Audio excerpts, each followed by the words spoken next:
time for the Shop Report with Barbershop J.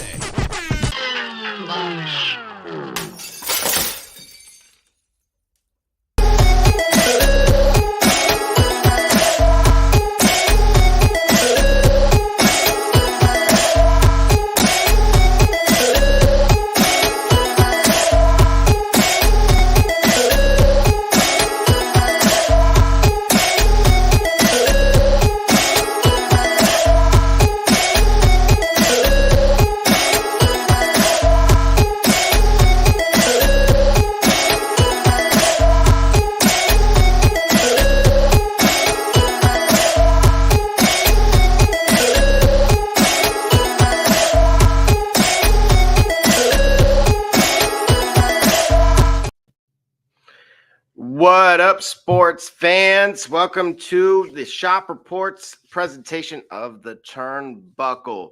We are live and we are ready to dive into things. And so, without further ado, I am going to introduce my co-host, D. Gully from the CO Lum Bus. CO Lum Bus, yes, sir. Yes, sir. Yes, sir. What's happening? Everything's happening. How you doing, Double J? You know what? It's Monday, and not to do my best, Chris Tucker. We got stuff to do, and so we're gonna dive right into this, man, because I went through the weekend and I was chewing on this all day long. Bloodline 2.0. We got the old regime, if we want to call it that, potentially The original, yeah, against the new babyface assassins, if we want to look at it from that lens. Well, look, this is all speculative still, right? Everything from that graphic to who is, there could be some additions. Yeah. There could be some subtractions, or people could change teams. We may see the WWE draft happen before our eyes, just in a micro sense with the Bloodline. I'll turn it over to you. Where do you think we go from here with these guys?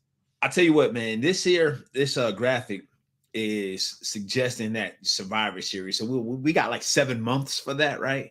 That's a long time. That's not a long time, but it is a long time. It's still a far ways off.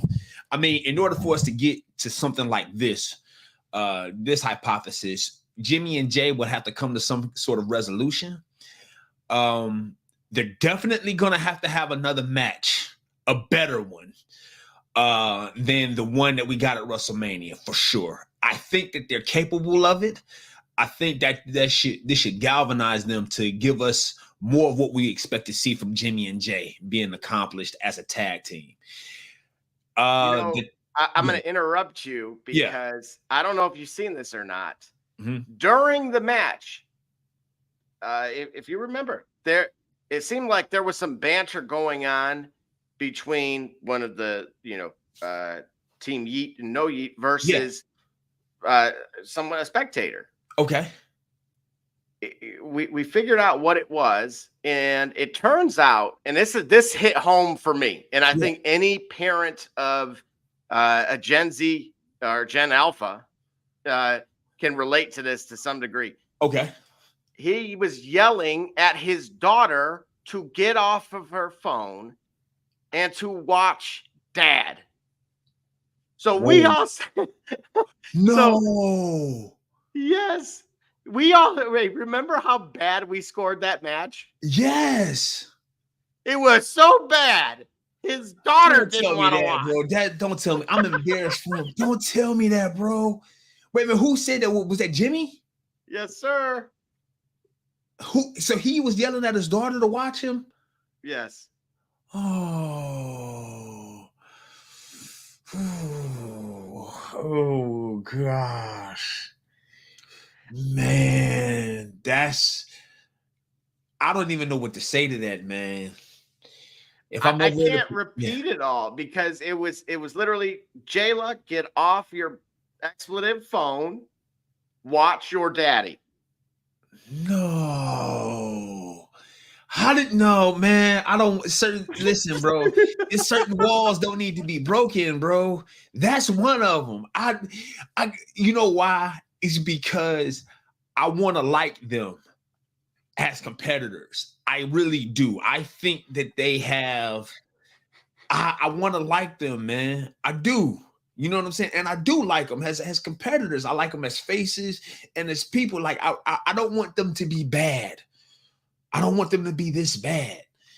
And if you get to that point, man, where you just at the ground level, you know, when you at a point where like you got to yell during your match, you got to yell out to watch me. Oh, bro. Look, I've told, you know, on many occasions I mentioned the piston seats, and of course, you know, regardless of record, obviously it's about the experience and then the entertainment side of it, right? Sure. But again, I've witnessed, I've seen Megan say on more than one occasion to Aiden, you know, get off the phone. You know, again, the action's literally right in front of you. Yeah. You're on YouTube. So I get it. I get it. It really reiterates how challenging it is to keep, you know, a Gen Alpha's attention these days. Right. So that's the thing. I'm glad you mentioned that, because there is some sobering, there's some I should say, it's not completely embarrassing. It's not a complete indictment on Jimmy and Jay on that match. Thankfully, that even I got to do it. We got to do it. We're in the media and we're in social media because of it.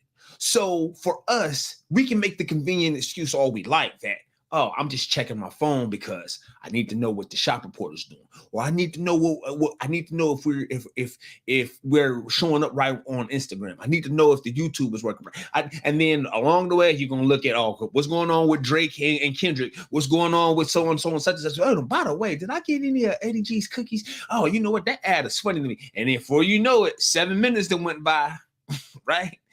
So the idea, it captures us. I mean, that's the problem with the phones, right? I would say if I'm a competitor, if I'm competing, and definitely being sensitive to the optics of, yo, we can't have this match at WrestleMania and anybody catches my daughter snoozing while I'm in my match, you know that's going to be a bad look. I would say you got to do the Dave Chappelle method. You got to take the phone. Like, yo, we here for this. During my match, ain't no phone to be had. You follow what I'm saying?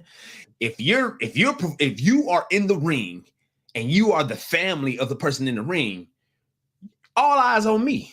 You know, we got to be Tupac here. You have to. And you have to make sure of that. You can't leave it up to the devices that are driven or designed or allocated, have algorithms specific to draw our attention away from the world and onto our device. So I don't completely blame them.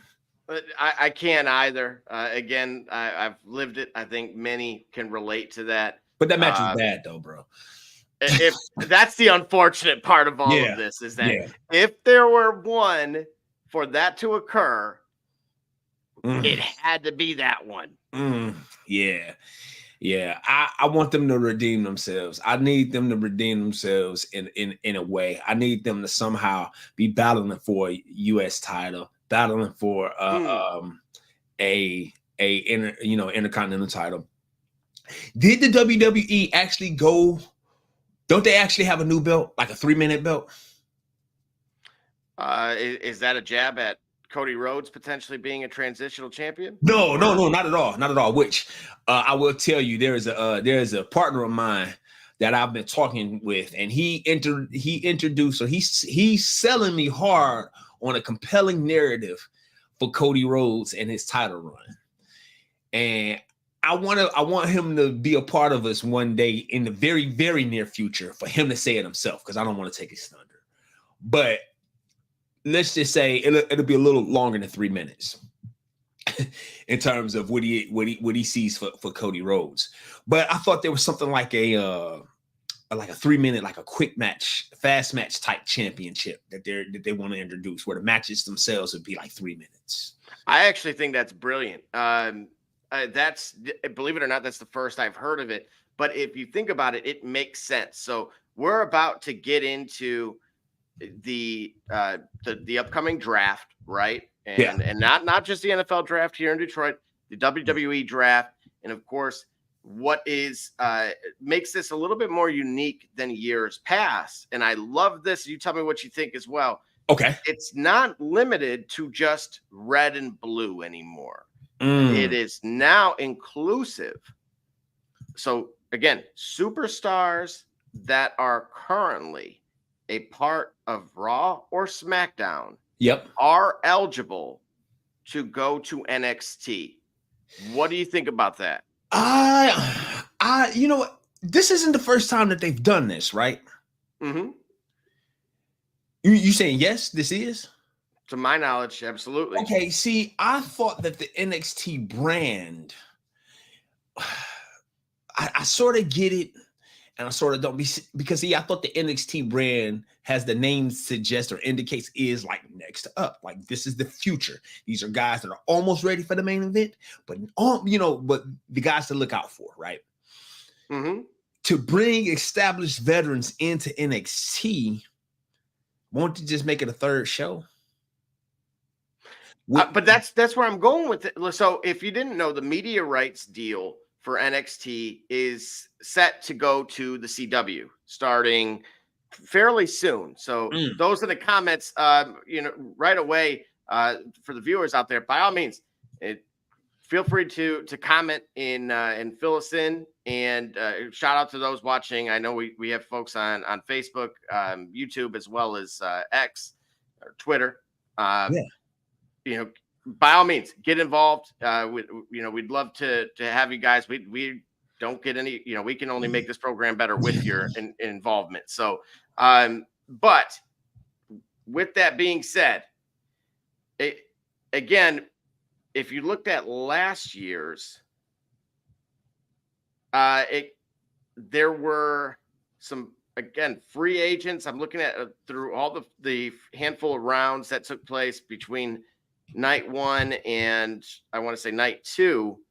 I see no NXT here on any of these draft picks. So this would be the first to, again, unless now, again, remember, NXT people could go from NXT to one of the two shows. The calling up is never in question for me, right? So to say, but is it hang on, look how you just framed that. Is it really sending someone down, or is this a major opportunity? Because again, look, you're talking about for anyone that might be, look, if you're,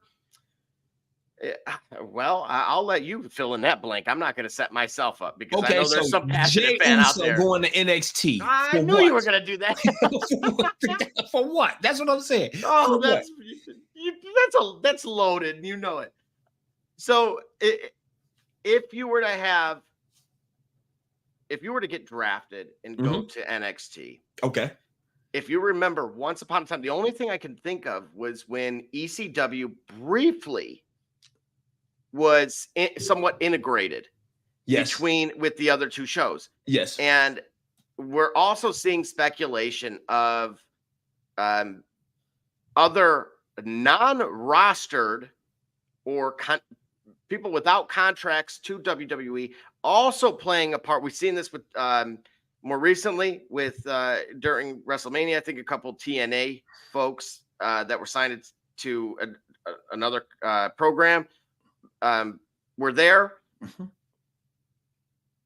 For me, I love that, right? Yeah, that takes me back to essentially the Monday Night Wars that you hoped would occur, or you had to almost just use your imagination, as crazy as that sounds. Right. And now you're starting to see, the fact that I think with with this new umbrella and with Triple H at the driver's seat of this, they're taking this thing in a direction that I'm all for. And again, as you pointed out, whether that's that instant gratification by having a match that isn't 25 minutes long, or no more yeet, no yeet, please. Or being able to say, look, you're not getting a lot of opportunities on Raw or on SmackDown, but if we put you in NXT, you're going to be that mainstay, and you're going to gain exposure by way of, our new media deal. I think there's a lot of opportunity there. What do you think? There is. I like the idea of NXT being a place for the emerging talent to have their ability to become a mainstay within that brand, and then call up. See, look how you're framing it. Yes, and I'm framing it because that's what I believe NXT should. Okay, all right. So give me all right. So I gave you I gave you Jey Uso. So give me an example of someone and a woman or male competitor that would benefit by moving to NXT. Who benefits from the SmackDown or Raw by moving to NXT? Because we certainly know that NXT would benefit from having that talent. But who benefits moving to NXT? LA Knight?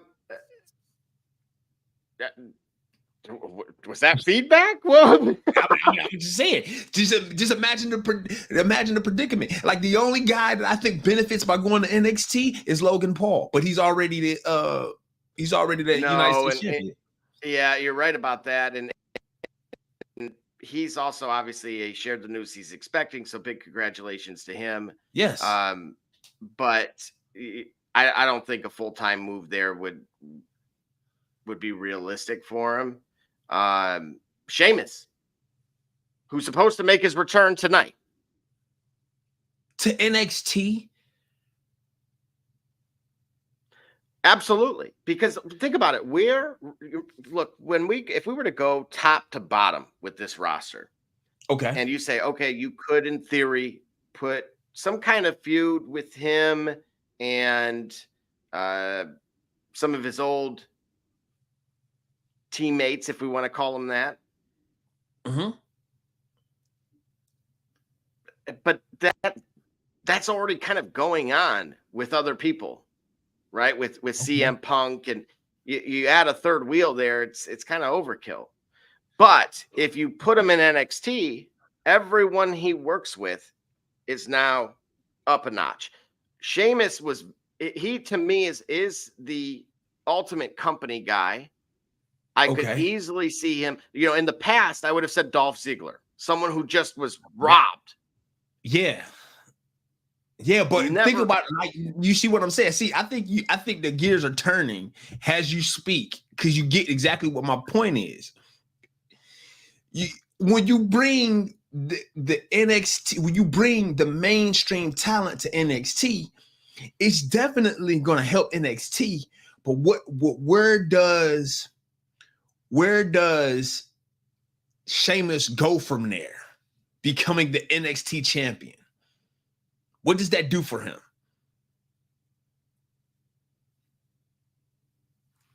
That's the question. I think you're cutting out. I think I'm lagging.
Jordan Gudeman, and I'm the founder and CEO of Eddie G's Cookies. I was first diagnosed with a nut allergy when I was young. At the time, there weren't a lot of labeled items that said if there may contain nuts or there are nuts in the food, so my brother and sister and I baked a lot at home, and we enjoyed treats from mixes and things like that, but I noticed that it was not the same as what my friends were enjoying, and I started making up my own recipes. When it was time to pick a career, I decided to start a bakery so I could share my treats with everybody else. When I started creating my recipe, I was taking in all the things that I thought I was missing out on. A soft, chewy center, a crisp outside crust, and a taste that is just like it came out of the oven at a bakery. When I put all those things together, I had come up with a recipe for a dream cookie. Eddie G's Cookies only uses the finest ingredients. We have all natural flavorings, no preservatives, and every cookie is made in a nut-free environment. The best part about Eddie G's Cookies is that they can be delivered right to your door. You can share them or not. We won't tell.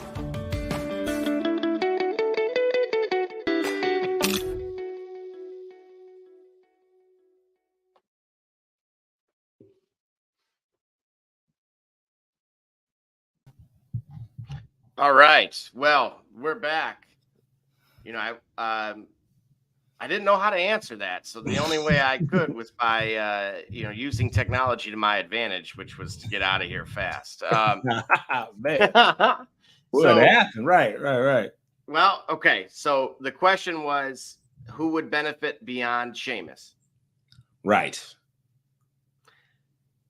I think there's a few other folks that are still somewhat in that developmental phase. And again, we talk about often that people aren't getting the push, right? Part of this business is that to try to stay in it for the long, for the long term, and that you can find yourself, unfortunately, just in the midst of someone else's time. And right. So I look at it as, if by being there, you could it could be your time now. And what we've seen over the last few years, I'm going to go back to when Vince Russo was in charge of Smackdown. Oh, and if you remember, Vince Russo was beating Raw at one point in time. Like he was closing the gap. Vince Russo was beating Raw. Correct. That was his words. I'm paraphrasing, of course, but he. Wait a minute, Vince Russo? How? Vince Russo was there. Absolutely. When did he leave for WCW? Was it 2000? Yeah. Wait. SmackDown was introduced in 99. Right. And again, it was meant to be the B program, but it was struggling, if you remember at that point in time. Right. They put him on it his way, which he had a very good system. That was it, and I know it's out there. He really had it down to a science, and he tried to bring that to WCW, but you had Eric Bischoff and Hulk, and it just did not work. Oh, wait. Are we about to sidebar and segue into you actually giving Vince Russo a pass over the debacle that was the latter days of WCW? Are you about to suggest to us here right now that Vince Russo was in fact shooting? It wasn't a work shoot. He was in fact shooting on Hogan during Bash at the Beach 2000? Are we doing this? I am, because you know what? I've heard both sides of the story. Oh, man. And now here's the thing. Did you hear Jim Cornette's side? That's the question. Well, I okay.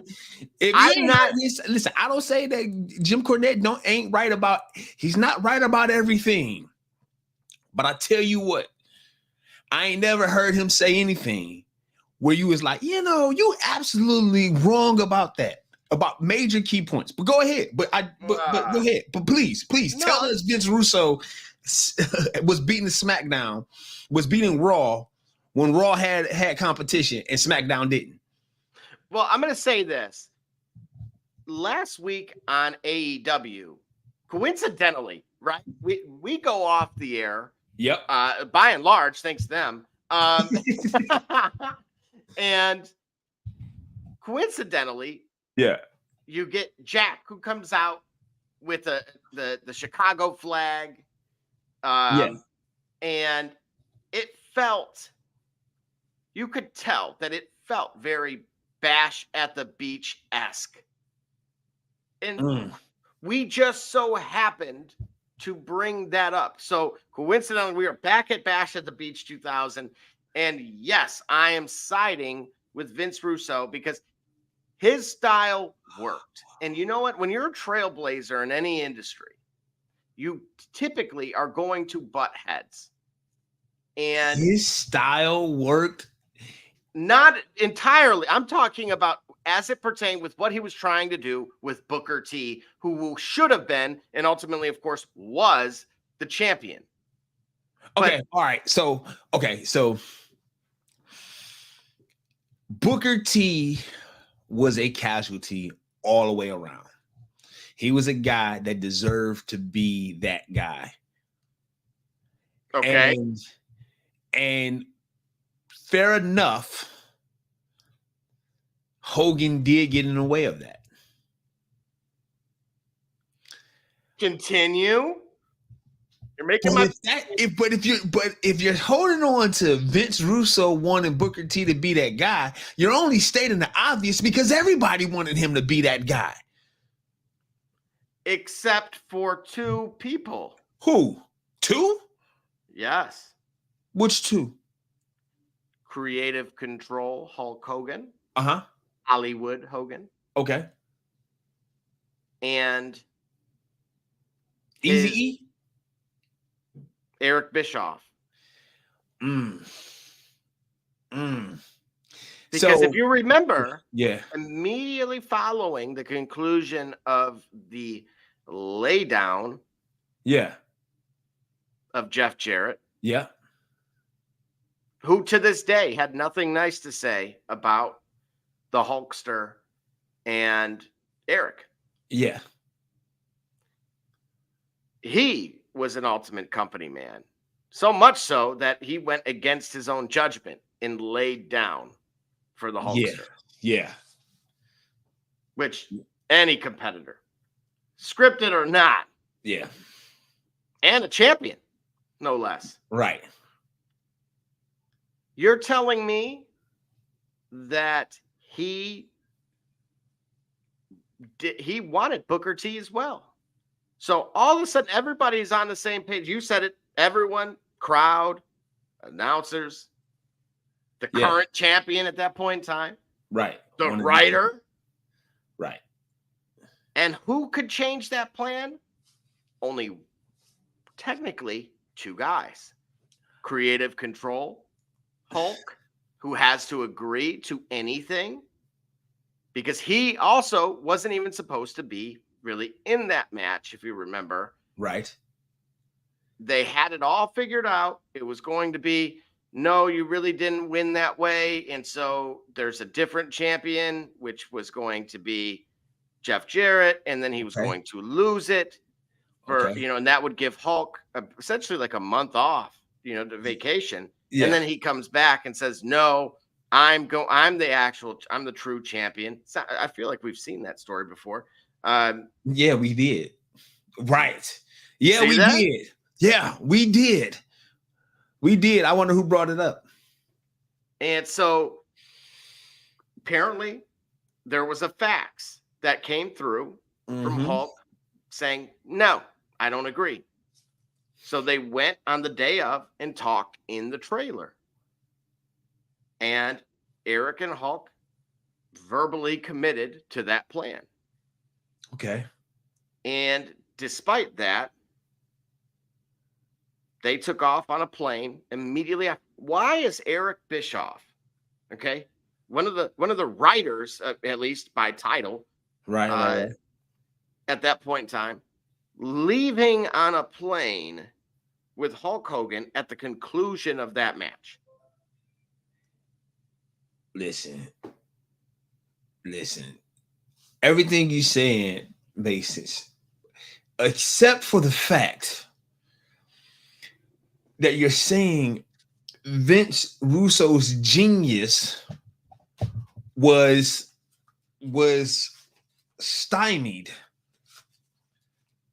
by Eric Bischoff and Hogan. Like, what I'm saying is, this is the one thing he got right. You're agreeing with me. No, I'm saying this is the one thing that Vince Russo got right. But that's it. Look. He punched the bigger bully one time. He been bullying everybody else. He punched the big. That don't save him. That don't absolve him from. No. We're not. We're talking about Bash at the Beach 2000. Yeah, if we were in, we're in the court of public opinion now. Right. And we cannot bring up all his do's and don'ts, his Jim Cornette feud, and no, because that's how our sidebar began. It began with you celebrating the genius overall of one Vincent Russo, and you saying, all right, well, he had SmackDown. SmackDown at one point was beating Raw in ratings. I'm like, yeah, it's easy to do when SmackDown is the newer. It's easy to do when the biggest star in the company created a hashtag that became a show. And the show you've created has no competition in its segment. You're not dividing people who are not watching wrestling. Hang on a second. So I would love to agree with you that, you know what, he's right. Let me ask you a question. Okay, how come college football airs on Saturdays and not Sundays? Look, there's a lot of things that you can say about the NFL, including obviously during the concussion scandal, they have a day of the week, right? It used to be in this country, it used to be the churches at one point in time. It is now the NFLs. Okay. Right. So I'm saying, why don't we see Alabama, Georgia on Sunday, but we see it on Saturday? Like, why don't we see the Ravens, Steelers on Saturday? How's that going for them on Thursday? No. On Thursday. Listen, Troy and Miami of Ohio playing on Thursday. No. Stick to the point. I don't want to belittle this too much, because there's still the fact that WWE is a wrestling product, and it is groundbreaking in creating a new time to watch sports entertainment. And thus, right, WWE SmackDown came before WCW Thunder, right? Correct. Okay. So it was innovative in that regard. It forced WCW to catch up. But the idea that it's beating its older brother product on a night when its older brother is fighting someone else for ratings is a bit of really trying to go down that road. Bro, listen. If I want to watch wrestling and I'm a pro wrestling fan, I don't care what type of dumpster fire WCW is on Monday night. I don't care. I forgot this is a family program. I'm still going to be watching to see what type of I'm going to be watching to see what type of train wreck it is. You're gonna be flipping channels. If you're on Thursday and I don't want to watch reruns of Seinfeld or Friends, and ain't no shows on Fox because they got rid of In Living Color, they got rid of Living Single and Martin by the time. Yeah.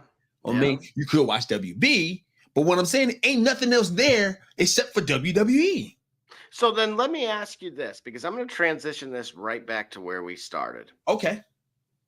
You tell me, based on what you just said, why being on NXT on a day that's vacant wouldn't be a brilliant move for a current vacant or dormant WWE superstar. Because tell me about the transition to bring them back to the main, let's say main line, bring them back to the mainstream. If NXT is niche, if you will, because it's for newer talent, right? How do you take a main roster talent, even if they're languishing, even if they don't really have fresh ideas or fresh rivalries? How do you take them to NXT and then bring them back? What brings them back? How do you take Gunter to NXT for what? You know what? I'm going to point out that what we saw in only the last 6 months, because before that, really the decade or, maybe 2 decades prior to, it almost never occurred. When you would see that, you saw Roman Reigns on Raw, despite being a part of Smackdown. But he's a man. Yeah, you saw him. You saw Roman Reigns, the Smackdown Roman Reigns, main roster A, go to main roster B. And when I say A and B, it's not lesser or greater. It's the other side of the same coin. Like, it's the other side. It's a dollar is a dollar on both sides. But wait a minute. And this is why I'm going to throw the jab in here now. Go ahead. Because now you just walked right into it. Okay, you can credit Vince Russo for why it is just the other side of the coin, or the cooler side of the pillow at one point in time. Yeah, and 24 years later, bro. 25 years later. Where I believe they're trying to get this to go to, right? Okay. I talked about the UFC model. Sure. You brought up a very good point about really why I would, if it were me, right? No different than yourself. The reasons that you mentioned are absolutely valid. That there would be some fear, like, I'm on a 2-way contract. You just sent me to the G League. Yeah. But I'm 24 years old, not 17 or just barely above 18. Right. So what's really in it for me? But that's the problem with how the NBA has sold their product. And I believe this is where one thing that maybe not Triple H himself, but certainly those in the room are reiterating to him, is that does not have to be your the redheaded stepchild or the developmental only product. I know that's how it was originally branded. Right. And that is great. So you don't, just see some random person. I wish we had that clip of who was it that had the helmet on and then fell, came through like the green screen behind you and just totally lost the helmet. And oh gosh, the Taskmaster. Yeah, there it is. Oh, the Taskmaster. So that way you don't get random Taskmasters coming out there and you're like, who is this? Or you don't get we'll say something along the lines of what I'm going to something. Well, let's see here.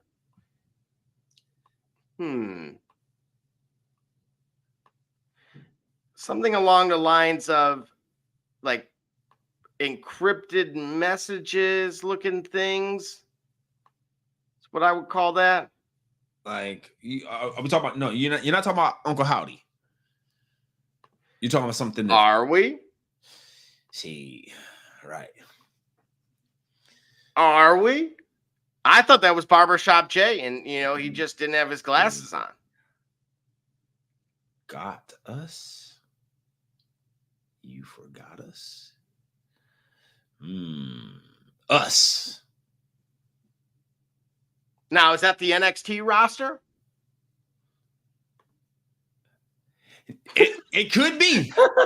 That could be. So maybe it does work, and I think maybe the challenge is that when you bring mainline talent to NXT for the purpose of invigorating the NXT brand, establishing the NXT brand as a third night to watch your product, has a premiere, as let's say, I'll call it this way, a premiere night, just like Raw is a premiere night and SmackDown is a premiere night. NXT can be a premiere night. You bring mainline talent from the A and B side to bring this to see. I get it. Maybe that's the challenge. That I think that would be the challenge. Sell me on going to NXT unless I'm rehabbing from injury. Like CM Punk goes there to have a one night, have a one-off match with maybe the NXT champ, for bragging rights. And then it's a way to get him on television in a smaller audience or whatnot. And then he goes back. You know what I'm saying? Like the farm system that the MLB has, Manny Ramirez rehabbing from the elbow injury. So, or let me not date myself. Tatis Jr. rehabbing from elbow surgery or whatnot, and he's going to play in Charlottesville, at the farm league, Charlottesville, AAA or whatever. Fans see him. They've been seeing Tatis Jr. You know what I'm saying? So it could work. It can work that way, but I just think the tough sell would be the mainline talent going there for anything to help build them back up, unless they know that they're on the sunset. Unless they know, like, hey man, Sheamus is like, look, I ain't got too many more runs. I love the business. I love wrestling. Let me go help prepare these new guys on the mainline roster with no expectation of having any mainline runs or programs in the future. So what I'm pointing out is that the UFC had, free content and produced content to meet the fans' needs, and everything from the Ultimate Fighter to then the live pay-per-views, and that, again, pay-per-view. And then that you had other free shows, right? So you were always kind of in the know of what was going on with the UFC, and there pretty much wasn't, I don't want to say there wasn't a day in the week that there wasn't UFC stuff, but it really had gotten that close at one point in time, because you would have the replays of that pay-per-view then shown, and that brilliant kind of circle there of that strategy is what propelled them to that success. And so what I'm suggesting now is that is, if you want to know what the partnership is actually manifesting, it's taking NXT and not just getting a media rights deal and putting them on a budding station like CW. And instead, it's being able to say, this is not the C team. This is not the redheaded stepchild. This instead is another quality product of our brand that, yes, may consist of a lot of developmental pieces, but it's still going to present itself the same reason that you would show up to a house show in Hammond, Indiana, because some of those main names are going to be there. And I think that's the part of this here. And I even think they have an opportunity with those, right? If you remember, I'm sure you do. Mm-hmm. You remember how they used to say that, give you the schedule of where the WWE was going to be. Right. I still think it's a missed opportunity that isn't being broadcasted in some capacity. But in the meantime, this is the next best thing. Bring household names to NXT. I thought we got a taste of that when Dominic Mysterio was the champion at one point over there. You're seeing, was Carmelo's kind of gone a little bit back and forth. Sure. And so being able to do that draws the fans' interest, because yes, we know you're rostered to this particular show, but if I'm not limited to seeing you just on Monday, sure, and I'm a fan of yours, come on, right? Man, I'm just saying, I just say the challenge is, how do you convince the main guys to play ball? That's what I'm saying. What's in it? Okay, let me ask you then. What would it take for you? All right. Okay. You're Gully, essentially in a similar position as Sheamus or even Kofi Kingston, right? Yeah. Someone who's you're hit and miss. Maybe the Miz, right?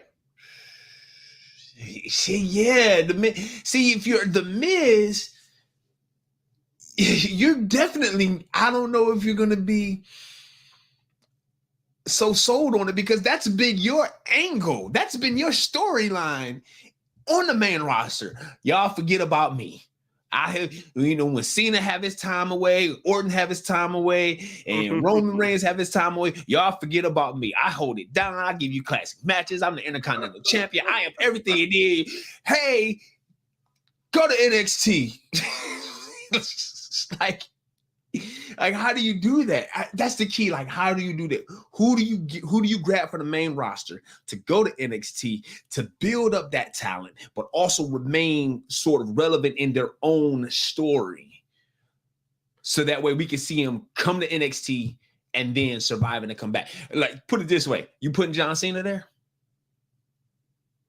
At this stage of his career, no, but I could make that case. This would be the perfect time to put John Cena there on his career arc. Do you want to put him? Do you want to put the belt around his waist again? I know he said he has some tread left on the tire, but let's not drive from Sandusky to Cleveland and learn the hard way, as I did. Hey, that's only an hour, bro. That's well, look, I ended up, I left the park at like midnight. I thought somebody slashed my tire, man. I didn't even barely got on 80. You ain't hit the causeway. You got to drive the causeway. You see, when you leave. Is that the waterway? I thought I almost ended up in Lake Erie. Listen, it's the last ride that the park has for you. You need to drive the causeway when the winds are kicking up and the sun is going down, right? It's the thrill ride of all thrill rides. I'm telling you, drive the Cedar Point Causeway, because when you learn that the causeway gets you around the park, if you can survive it, if you can stomach it, you listen. It's a thrill. It's the ride that they don't make you pay for. Cedar Point Causeway Road. Oh no, I paid for it all right. Because on that ride, I felt that tire go out, and I wasn't sure if I was going to, if my car wasn't going to identify as a boat by the time that was done. And thankfully, yes. Then I had one of those, tow truck drivers. I was like, yeah, I'll drive you to Michigan, and I'm like, I don't know. Like, how about let's go back to the Hyatt in downtown Cleveland. Michigan Avenue, like this is just cool.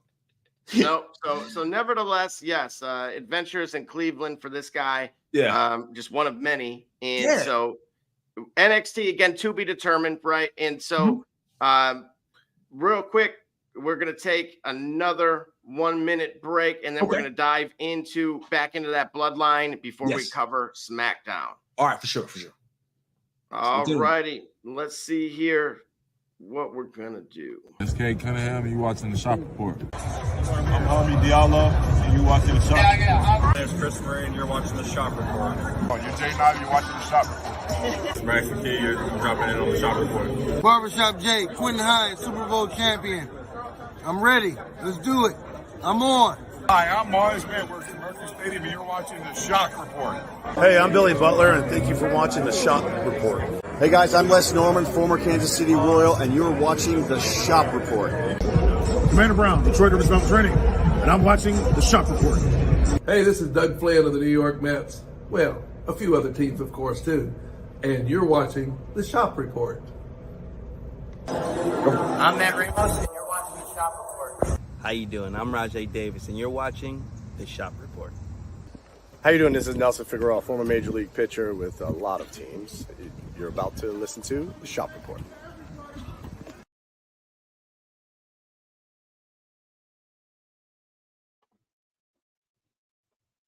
Stop the presses. What's that? The presses. What do we got? One of the things about D Gully you'll find, is that I say things that I believe to be true, and I don't leave them there if they are untrue. I stand corrected. Whoa! I wish I had more buttons. I stand corrected. WWE Smackdown premiered April 29th, 1999.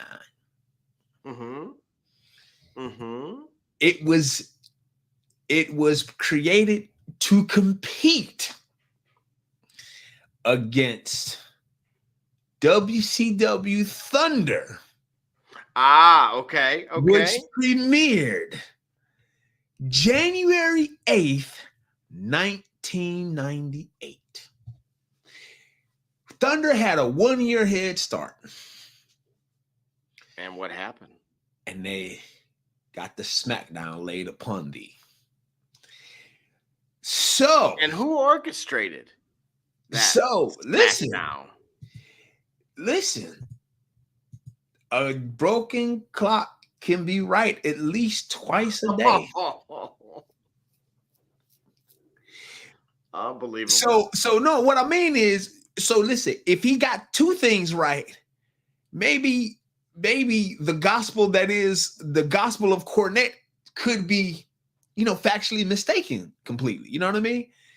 I can't take it away from him. I can't take it away from him. And I stand corrected. I don't mind being wrong if you can prove to me that you're right.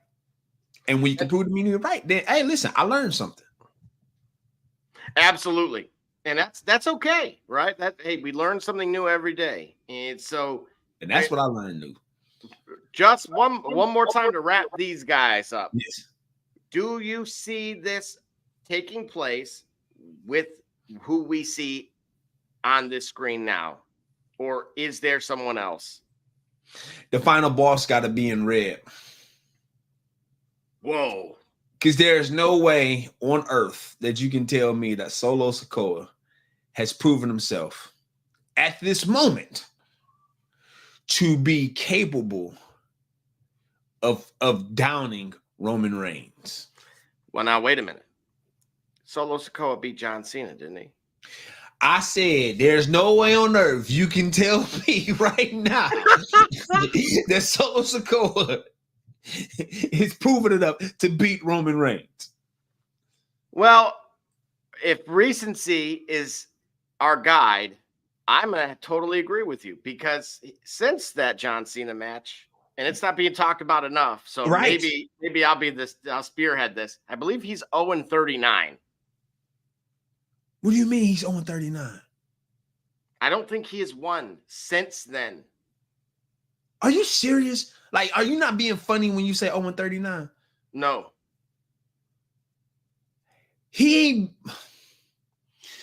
So by your logic, based off these stats, John Cena would do well to go to NXT, because he lost to a guy he lost to Glass Joe. Oh no, you didn't do Glass Joe is 1-99, ain't he? Oh my. Isn't Glass Joe 1-99? Wow. You just said Solo ain't won since. If you right, Solo ain't won. Solo beat a guy. Mm-hmm. Right? And remember, Kevin Owens did the same thing to a John Cena, to a not prime but still near peak John Cena. He beat him at a pay-per-view in his first match. Came out, got the win clean. So John Cena can be surprised. But if Solo Sikoa ain't won since John Cena, for this to work, you gotta give me something. Solo, what can he do against the tribal chief?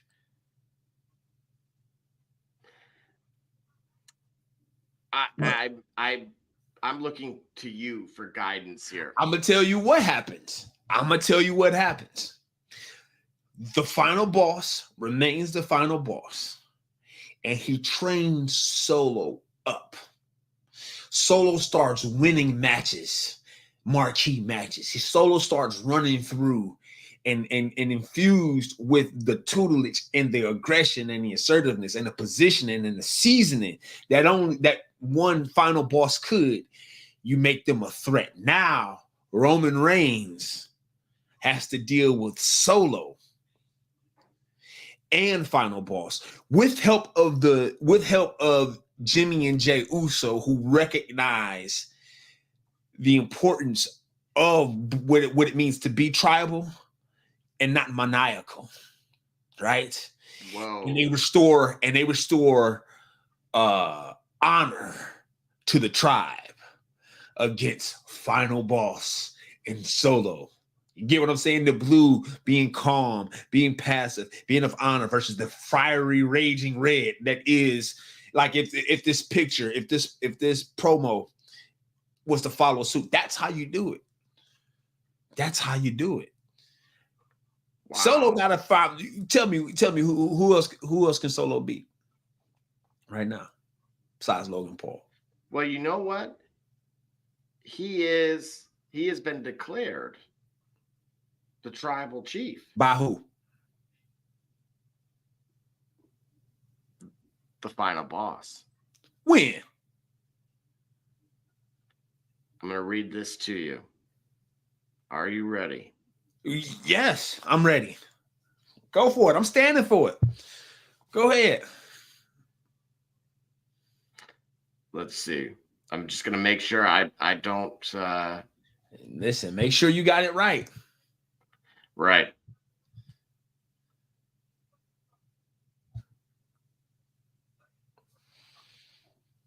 Bear with me here. Mm-hmm.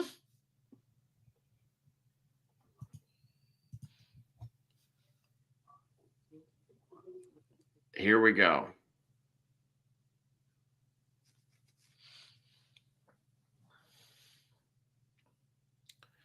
Oh boy. Do I need to get a drum roll? Solo needs to follow in his father's footsteps and say, I did it for The Rock. And that way, the new bloodline, under the leadership of the Final Boss, who declares Solo the new tribal chief. Oh, so wait a minute. You know the problem that we have now, right now, just a second. The problem that we have right now is that we may have people who will watch this and think that I knew that seconds ago before I gave you a picture of how to make Solo a believable heel. And I had no knowledge of that. No. This is still theoretical. Oh, I thought I was onto something. But I think you are, and I think there's a lot of truth to what you're saying. Yeah. And so what we'll do, we're going to table that. Yeah. And then we will jump right into what took place on Friday. Okay. And then where we are today. Tonight, as they say. Tonight. Live. So here we go in just a second. All right. What it do, sports fans? It's your man BSJ from the Shop Report. And guess what? The shop is now open for business, baby. If you're on Facebook, go to our fan page, The Shop Report. Click on more and then shop to view all products. Or if you're on Instagram, click on the shop tab to see all our products. I mean, what you want me to do? I'm selling merch here.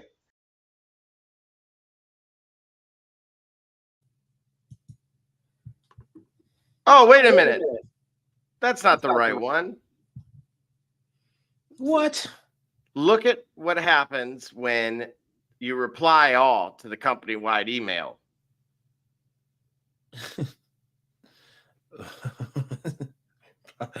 Wow. So, needless to say, everyone got that memo that there was going to be Monday Night Raw in Montreal. So, but before we get there, we're going to dive into what took place on Smackdown. And of course, a lot going on.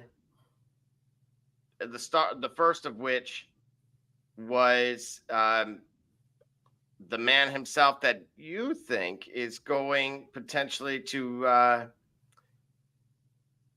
maybe be a champion. Who might that be? That went against Lashley and Santos Escobar on Friday night. Keyword and emphasis on night. Yes. LA Knight. Yes. Hey, listen, he beat Styles clean at WrestleMania. And then he followed it up on Friday Night SmackDown. With what? Going against beating in a triple threat, beating Bobby Lashley and Santos Escobar. Right. Mm-hmm. Mm-hmm.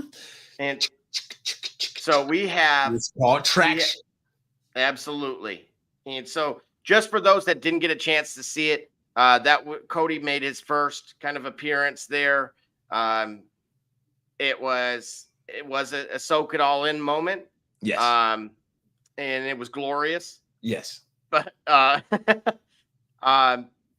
now, immediately after, we have Braun Breaker, Cameron Grimes, Tiffany Stratton, and Naomi. And that was ultimately interrupted by Bayley. So again, you get a match like this. Bayley, of course, the champion.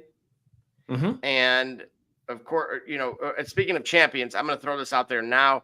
Rhea Ripley, of course, was rumored to have an injury. I don't know if you heard about that or not. She injured during WrestleMania? Correct. And so expect that belt to change hands. How significant an injury? I'm going to say this. If that belt exchanges hands, if it hasn't already, because we'll dive into that. I have nothing up yet. So yeah. If it does, that tells you really that tells you everything you need to know about how serious it is. So, really? But again, Bayley interrupted that. Originally, she was there to show up and kind of cheer on Naomi, and then Naomi ended up defeating Stratton. So this is one of those things where I don't know about you, but Cameron Grimes, when we talk about NXT and getting potentially a shot in the arm. Yeah. I honestly, if someone would have said that they were on another program, I would have believed them. So, and again, no disrespect. That's just, again, when it's not your time, this is where I love this opportunity. It's going to grow on you. Right? Okay. Just stick with me. Then we had Chelsea Green and Piper versus Jade and Bianca. And once again, we had Jade and Bianca, of course, just demolished. Right? Yeah, it was what it was. I just tell me when. Remember that 3-minute thing you said? Yeah. Yeah. So again, it is what I mean. Any thoughts on that one? On what? On the 3-minute on the speed matches? Yeah. Well, in this particular one that they conquered. Wait a minute, that was a speed match? Well, it felt like it. Oh, well, yeah, it had to be. I mean, it's Jade and like oh my goodness. You want to talk about where does this put them for you? And that's what I'm wondering, because Jade and Bianca. Mm-hmm. I mean, they're gonna dominate. Listen, they're gonna dominate as a tag team, right? It's just a matter of when is the inevitable clash. I guess, you know what? I have to be patient. I have to wait for it. I don't want to rush it. I know it's going to happen. I'm going to invest myself in the interest of how they build the two of them before they separate. Because, come on, can you see the parallels? Them two going at it at next year at one of the big four for the title, Jade and Bianca. Oh, come on, man. It's going to be fantastic. I mean, they drive in the same lane. They're going to dominate the tag team division and then establish themselves as the alpha females, right? In the WWE, regardless of brand, NXT, Smackdown, Raw, wherever they go, they'll establish themselves as that. And once they do that, when they look up at the top, they'll realize they're both standing at the top of a mountain. Somebody got to go down that cliff. Okay. So that's what the beauty of it is. I can't wait to see it happen. I mean, mega powers explode, the ultimate maniacs, right? You look at any tag team, let's see any tag team that went, Harlem Heat, you know what I'm saying? But no, not Harlem Heat, because they kind of went their separate ways. We knew that was kind of like seen, but I'm talking about two. Look at that, a Booker T reference. Yeah, I had to, right? You know what I'm saying? Hitman Savage. See, I said Ultimate Maniac, so I'm 2 for 4. I couldn't say Heart Foundation because they didn't do it. Mr. Perkins never really had a tag team that he was known for, right? But he was a great singles guy. So then, if you look at Mr. Perfect and Hitman, well, that would be forcing it. Savage and T, I got 2 out of 4. So stay tuned. I got 2 more to make. I can only see it. That's what I'm looking for. But I like that. I'm just going to sit down and I'm going to enjoy the ride of Bianca and Jade just dominating the rest. Wait a minute. She's still there. Not Tamina. Who am I thinking about? Nia Jax. She's still around, right? Okay. They're going to put Nia. I think they're going to be able to. It's starting to grow on you. Look at that. It didn't even take. We didn't have to let it go till Wednesday. We just.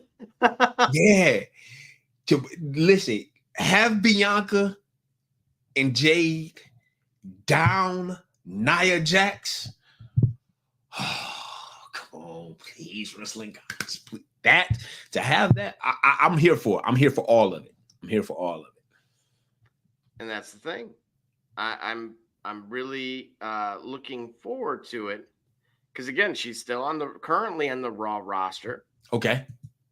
And I agree. I think I'm going to be really interested to see how this all plays out because I could see what you're pointing out, which is some people that I guess you would kind of categorize as past their prime, but very good at what they do. Right. And others that are very deserving of some spotlight. Right. And so I think all of this is great for the brand and certainly going to be great for these athletes.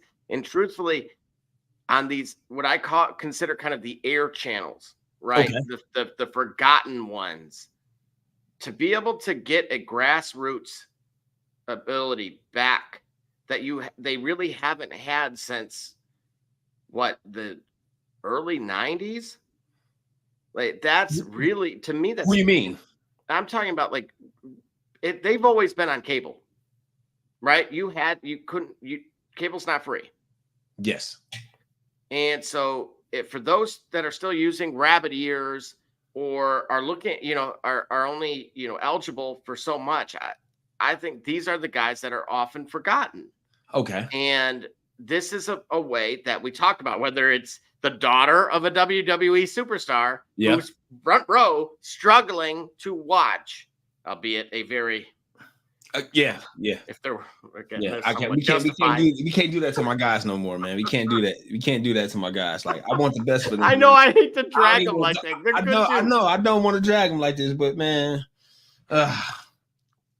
But to be able, again, we talked about the NBA similarly. Yeah. They don't start showing up on ABC and such until it's the finals or other things. And I've seen it with the NWSL, so women's professional soccer here in the United States doing that. I started seeing it with some of the HBCUs on that channel, and I think it's a brilliant move. Again, as content creators, if we want to call ourselves that. The more sets of eyes, the better. Yes. And this is another opportunity for, like you said, an additional day that historically was not synonymous with the brand or the sport at all. Right. And yet what it could do is provide a resurgence. And I know how important, again, they talk about all the time how important the merch sales are. And if you can introduce yourself, to a whole newer generation that, I see nothing but positives. And in their cases, in many cases, I can see dollar signs follow suit. I hear you. Oh, by the way, Rhea Ripley, as a result of an attack by, is it Liv?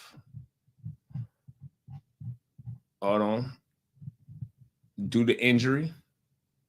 Liv Morgan. Her right arm was in the sling. She had to give away her title. Nah, how do you want to approach this discussion? You want to approach this discussion? Work or shoot? I'm gonna hold off for a moment. I'm gonna table it entirely because, first of all, I'm beside myself. I mean, I threw it out there. It's almost entirely speculative. Yeah. Well, and lo and behold, as you completely just blow the doors off of this thing. Yeah. Just to finish SmackDown quickly. Mm-hmm. The main event was Kevin Owens, Rey Mysterio, and AJ Styles. Ultimately, both Mysterio and Styles were, both Mysterio and Kevin Owens went after AJ. Yeah. And it was naturally, from my opinion, it was the best thing that took place that night. It was the main event it was supposed to be. But outside of that, I thought it was a good way to end it. Of course, Styles, of course, ended up having a standoff with LA Knight. So capping essentially the weekend, what do you think about how we left the air with those two? The build is on. So we can count on a program. I think they're going to have better matches. It's interesting that it seems as if I could be wrong. Got to get back into my game now. It seems as if the SmackDown, the WrestleMania match was fairly early in their run together, in their feud together. How many matches have they had against one another prior to WrestleMania? You know what I mean? So if anybody in the comments knows right away, by all means, let it, feel free. Because honestly, I'm not sure. But I look at it, of course, and even though it wasn't a match, that is where we had the official introduction of the newest, Bloodline member. Yep. Tonga, of course. Yes. And that was what absolutely, stole the show. Right. And how do you feel though about him kind of, based on how you've phrased and portrayed NXT, how do you feel about him kind of skipping the line? I feel no ways about it. I would say you got to prove why you did. Let it be seen.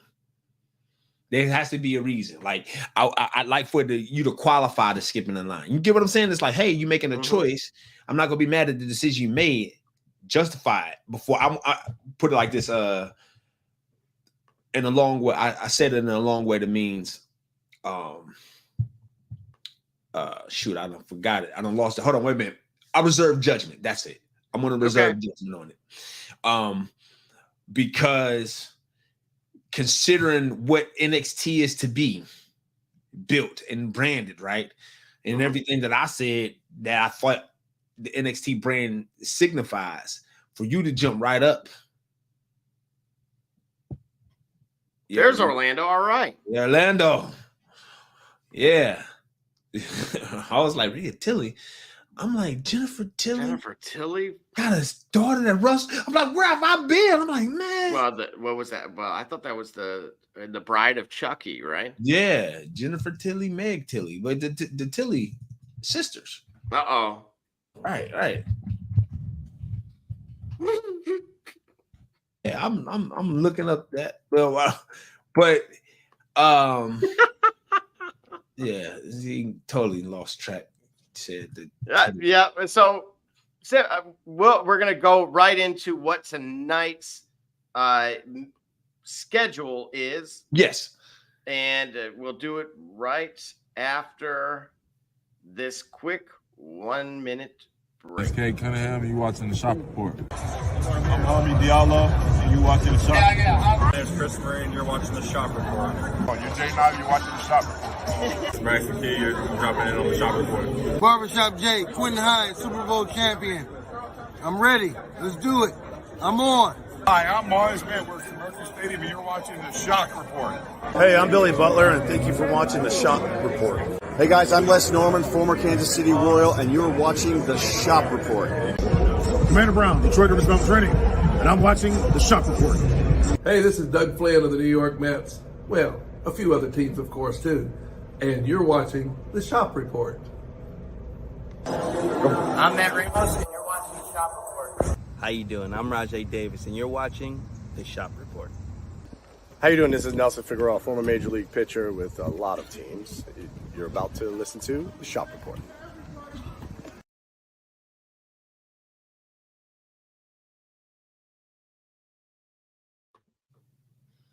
All right, and we are back, and here, welcome to Monday Night Raw. Here is what is on tonight's schedule. Of course, Rhea Ripley was out there to respond to Liv, and we saw how that ended. Yeah, you dropped the bomb at Orlando. Of course, kind of filled us in as well. Yeah, with what was happening. Here we got D-Runk. Facts.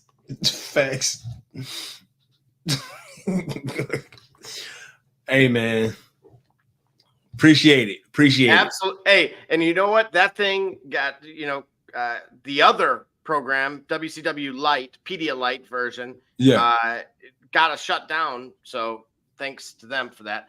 Hey, we live on in the memes and shorts and reels and TikToks of the interwebs. So, you know what, that's for again, for those that can't make it or are either working or just simply put got something else going on. They can see the show in bite sizes, right, and be able to say right in.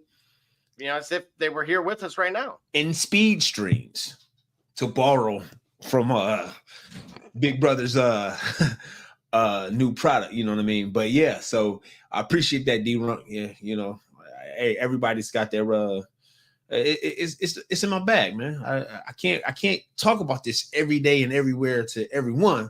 You got to come to the shop, to the turnbuckle. Now, but wait a minute. Are we the NXT here, or are we Smackdown, or we are who we say we are?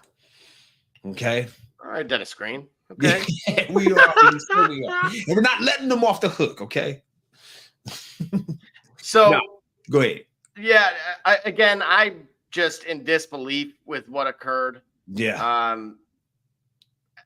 Again, but I asked you though. I did ask you. You never. I don't think we got back to it. Like, how do we want to talk about that? Because I think that's worthy of discussion. You had this big match at WrestleMania. Mm-hmm. You walk in and you're one of two titleists. The other shocker being Logan Paul, to walk in with your belt and leave with it. Oh, only to have this happen. That's what I'm saying. What do you think of it? Like, do we want to discuss it or are we going to discuss it? You get what I mean?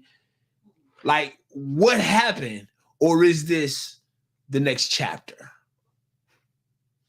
What do you think? Well, you know what? I'm going to ask you. Because I'm honestly intrigued by this. What do you think is the next chapter? See, if she vacates it, then why have her win it? Why not give it to why not give it to Beck? You know what I'm saying? Why not give it to Becky Lynch at WrestleMania for her to have the downtime? Like she didn't think of it. She didn't set a milestone necessarily by winning the title, by retaining the title at WrestleMania. You know, it was a long run, but it wasn't a milestone run. So why have her win it just to vacate it? Like, did she really get hurt? That's what I'm thinking. And that has to be the why behind this. That the timing couldn't be worse, really. Right. It couldn't be, because there is to beat Becky Lynch at WrestleMania. That's huge. That's the thing that helps to build you as the next, you know, to build you as the next woman, the next, not diva. We well past that era, but the next main eventer, right? That Rhea Ripley can main event a pay-per-view. Mm-hmm. I certainly see it. Yes, Mrs. Alva, I know it's coming in 5, 4, 3. Yeah. Right. I think so. I think she got injured in a horrible way, because it definitely stymies that run with the story that's being built for her. I mean, now she has another one, but here's the opportunity, right? So I think that it really legitimately hurt her. She's really legitimately hurt. She's going to be off the shelf for a while. She can't nurse the injury and keep the title. Yeah, and again, just for those that haven't, seen, that are watching the stream now, Rhea Ripley started off the show tonight, came down arm in a sling, and, obviously the crowd was very animated, used some, expletive to share their thoughts. And she agreed with this, that she called Liv Morgan a coward for blindsiding her, and Liv ultimately did come in old school style with security and surrounding her. Mm-hmm. And wait, what? She dropped, and Rhea, of course, drops one of them with a headbutt. So she came in the ring with security. That's right. Hold on, bro. I think this may be some working going on. Might be some overtime. Clock in. I don't know. Why would you come in with security? See, we're not quite in the attitude era where, what they call it, what's the phrase, going into business for themselves. Mm-hmm. I don't know that Rhea Ripley would do that, but never say never. I don't know. I can't say for certain. I'm not certain. Well, look, Liv Morgan coming in there with a bunch of security when Rhea's in a sling. I mean, she might as well have been laying in a hammock. Come on. And you feel the need, after you blindsided her, you feel the need to have security? That's what indicates to me there's some type of workmanship going on. This might not be the shoot that we're seeing. This might, get what I'm saying? It may be something that it may be, hey, maybe she does need some time. But now it's the chase, right? She get to chase it. You know what I'm saying? And maybe it may not be as all as career threatening or career altering, I should say. It may not be as career altering as one may suggest. So, of course, we go to break. They mention that Sheamus's return. was up next. After commercial break, Rhea walks backstage. She runs into the rest of her Judgment Day compadres, and they have a group hug, a little kumbaya for their fallen soldier. Is she crying? Not to my knowledge. However, again, Damian Priest says he knows when she comes back, she's going to make Liv regret it.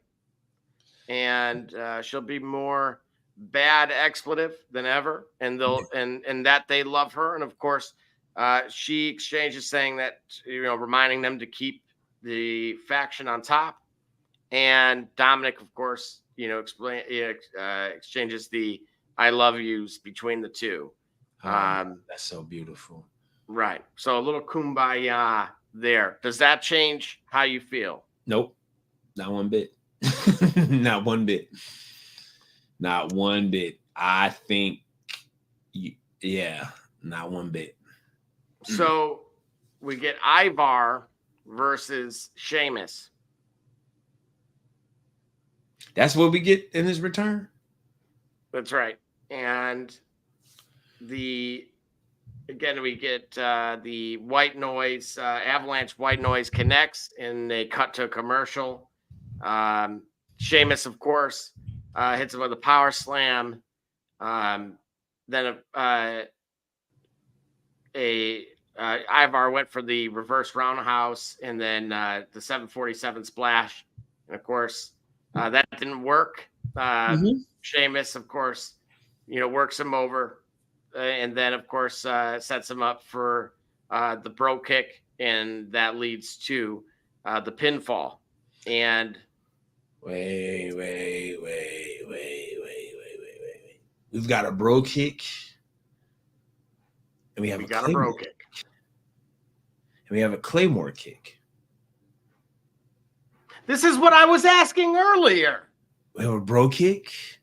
We have a Claymore kick. Bro kick and a Claymore kick. Yeah. Okay.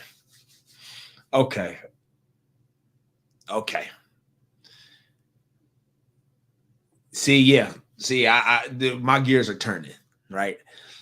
But does it, so again, the crowd seemed pretty excited for his return. Yes. So are you going to send him to NXT then? See, he goes to NXT. See, this is what I'm saying. You go to NXT to rehab. You go to NXT to get your bearings back. That's the problem. That's what I'm saying. That's what you said. NXT is not physical therapy. All right. What's how many baseball stadiums are in Detroit? In total, or just like professional? How many baseball stadiums? Not parks. Not parks where you take the future to go play. How many baseball stadiums are there? Of course, just one. No, there isn't. There's more than one. Well, the old one. Okay, and who plays there? Well, now it's Detroit Pal, but otherwise there's of course the Tigers are there. All right, let me help you. In Columbus, there's Huntington Park. And the Columbus Clippers play at Huntington Park. Okay. Columbus Clippers are the AA affiliate of Cleveland Guardians. Right? In Cleveland, in the Cleveland metropolitan area, there's a team called the Lake County Captains. The Captains are a single A affiliate. They're a minor league affiliate of the Cleveland Guardians. There are the Rubber Ducks, right? You see where I'm going with this here? Sheamus. See that? No. That's what I'm saying. This is what I'm saying. But he's everything you need of a look. He's won gold. He's tasted WrestleMania. He's main evented a pay-per-view. He's everything you need in terms of being able to handle the run or handle the momentum that is a major league, if you know what I'm saying, a major league main event type of match. So hang on. This is where I'm going to disagree, because one of my biggest gripes with those examples you provided, okay, is professional sports in the United States. Mm-hmm. You draft an 18 to 20-year-old. Yes. You ask your fan base for patience. Yes. But in basketball, they expect him on the opening day roster. Meanwhile, you draft an 18 to 20-year-old in baseball. Yep. And you will see him at your Columbus Clippers. Yep. If you're lucky. Otherwise, you see he starts in Florida. Okay. Or Arizona. Right. And then we'll end up at that other Cleveland location that you mentioned. Yep. Then is in your neck of the woods at Columbus. And then you might see him back in Cleveland. Mm-hmm. And in the meantime, Shane Bieber, when he rehabs, will play with this future prospect at Lake County Stadium, home of the Captains. Right? Did you know Michael Jordan was only on the Barons, managed by, of course, the legendary Cleveland Guardians manager as well, Terry Francona. Yeah. Because they had enough media availability portions to accommodate the media. They wanted to send him down. But well, they couldn't. Makes sense. They couldn't send him down because they didn't have enough media credentials to give him. So why I'm saying that is, okay, you can't send these guys. You can't send Sheamus for rehab starts, is what you're saying? In 1996, I want to say, maybe, no, we're going to go 98. Okay. 98, before Raw went on TV, they had warm-up matches. That was your chance to get introduced to dark people. Matches. Yes.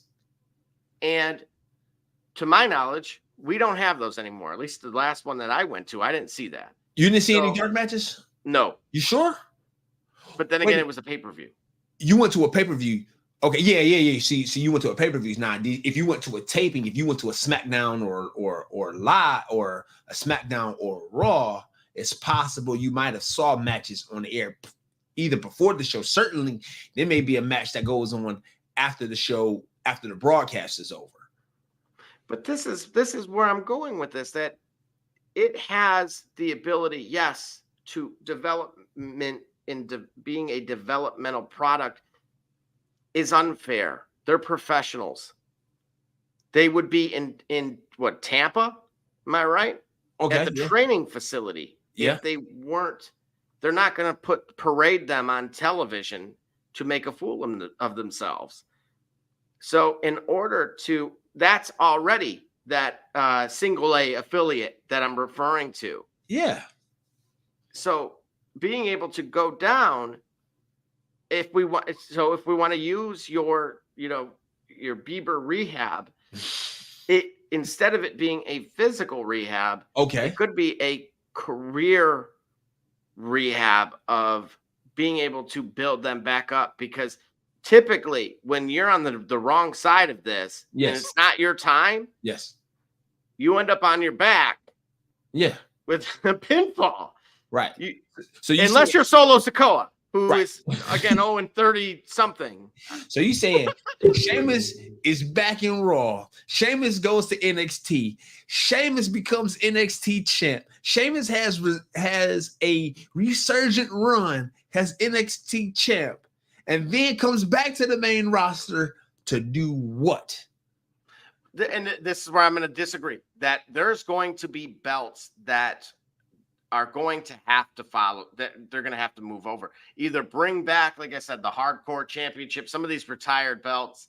The European Championship? You want to see that again? Well, coincidentally, you brought up Sheamus. Man, that purple belt. Did we just nail this? Is Sheamus going to go to NXT and then they're going to revive that?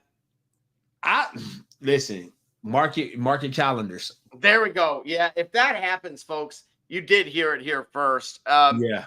I'm again, Orlando. D-Runk, anybody that's out there watching, help us out here. Give us some guidance.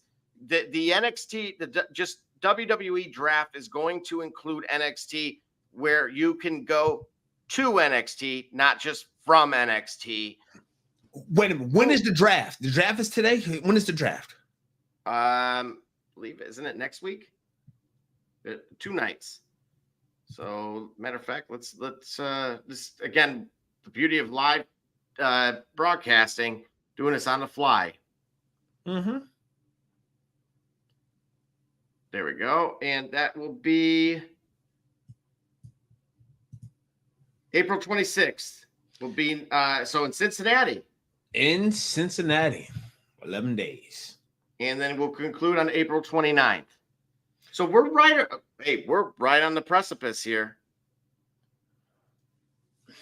You know what we didn't talk about on this card? The top right corner. I was waiting for it.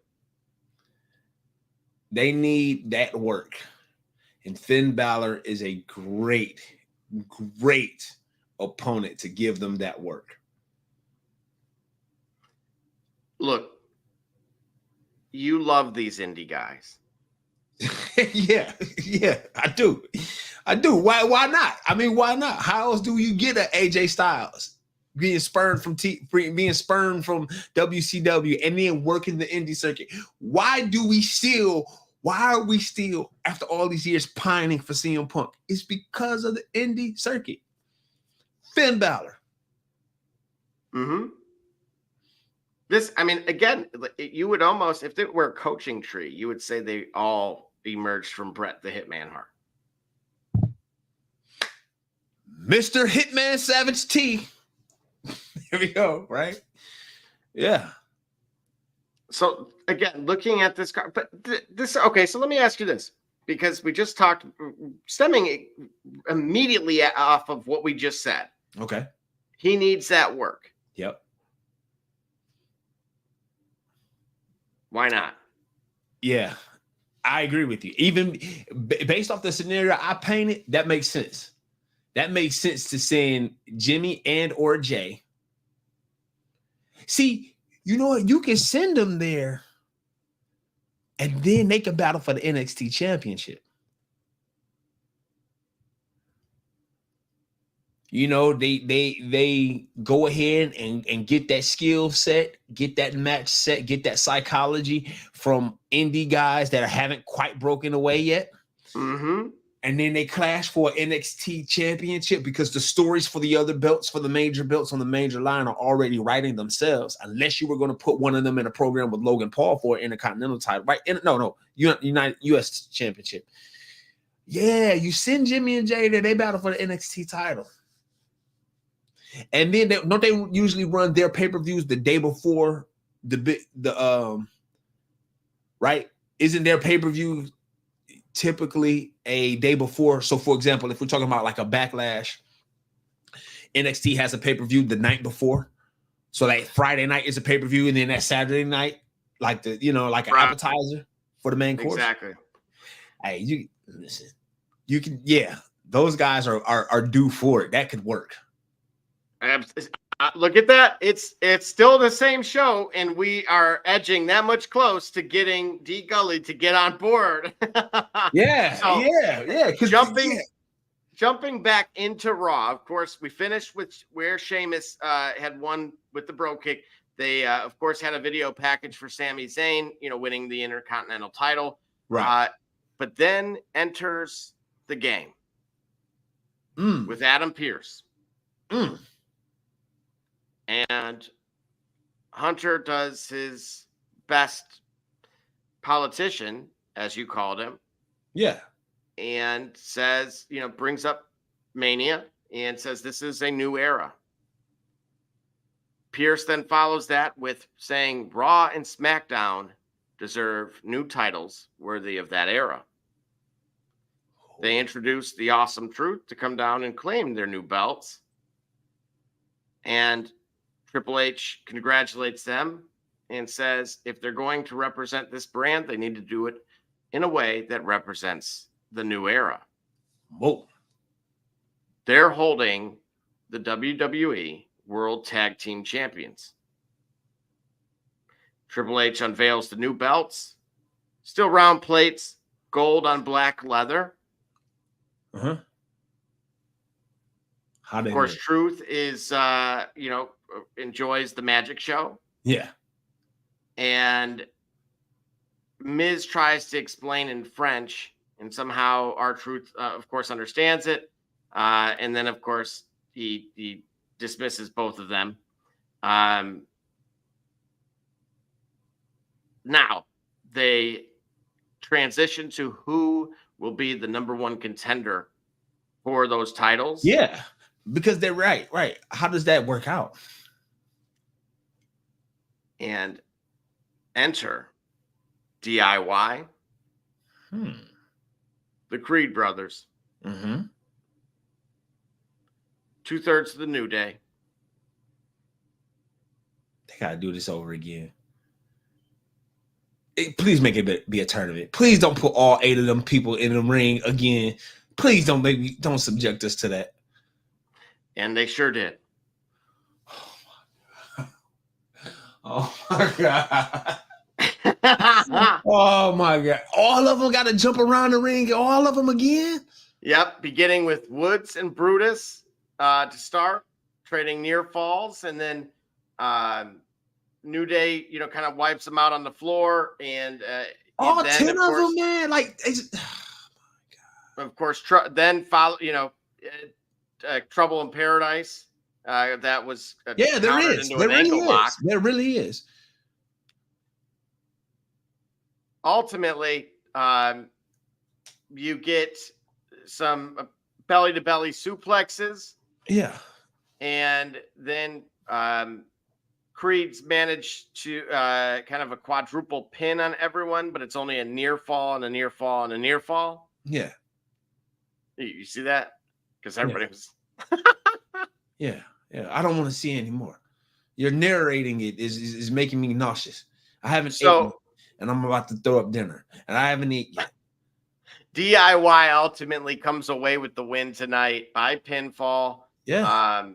And so with meeting the, so there you go, becoming the number one contenders for the new World Tag Team Championship.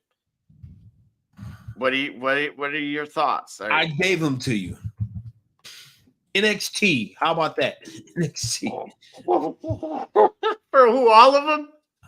Man. Oh my God. Oh my goodness. How? Bro. So immediately at the conclusion of this, they cut backstage. You got Drew McIntyre having a laugh, and he then, of course, you mentioned that Claymore kick. He took out a monitor, so there, that monitor is now a hashtag. So Drew McIntyre Claymore kicked a monitor because he just got mad during the interview, and he didn't even say a word. What was the interview? What was the question asked of him? You know what? Let's see for certain, because I didn't have my captions on, so I could just see that he kind of. I don't know if he actually ever said anything. He's still kicking on. Then we have Candice LeRae, Indy Hartwell versus Maxine Dupree and Miss Nile as well. And ultimately, it starts getting out of control a little bit. Pat McAfee, I think he said something about hot dogs. I'm not sure what was exactly going on, but okay. Candice LeRae ultimately and Indy Hartwell won by pinfall. That felt awfully, again, one of those little bit of your 3 minutes or less. Yeah. Yeah. Microwave match. There you go. Your microwave match. We got a hype reel for Damian Priest. Again, he outside of Pedro Morales, they highlighted that he's the first Puerto Rican world champion. Speaking of, and I know you brought up Alberto Del Rio. Do you remember his announcer, his personal announcer? His name slips me. Rodriguez. Yeah, Ricardo Rodriguez. Yes. Was asked when on a podcast if he was ever given any advice by Vince McMahon. Again, he had to audition, of course, to get the role, right? Yeah. And he said he only told me one thing, and that was, I announced it, and he said, "Sound more Hispanic." And he said, "I still don't know what he means to this day."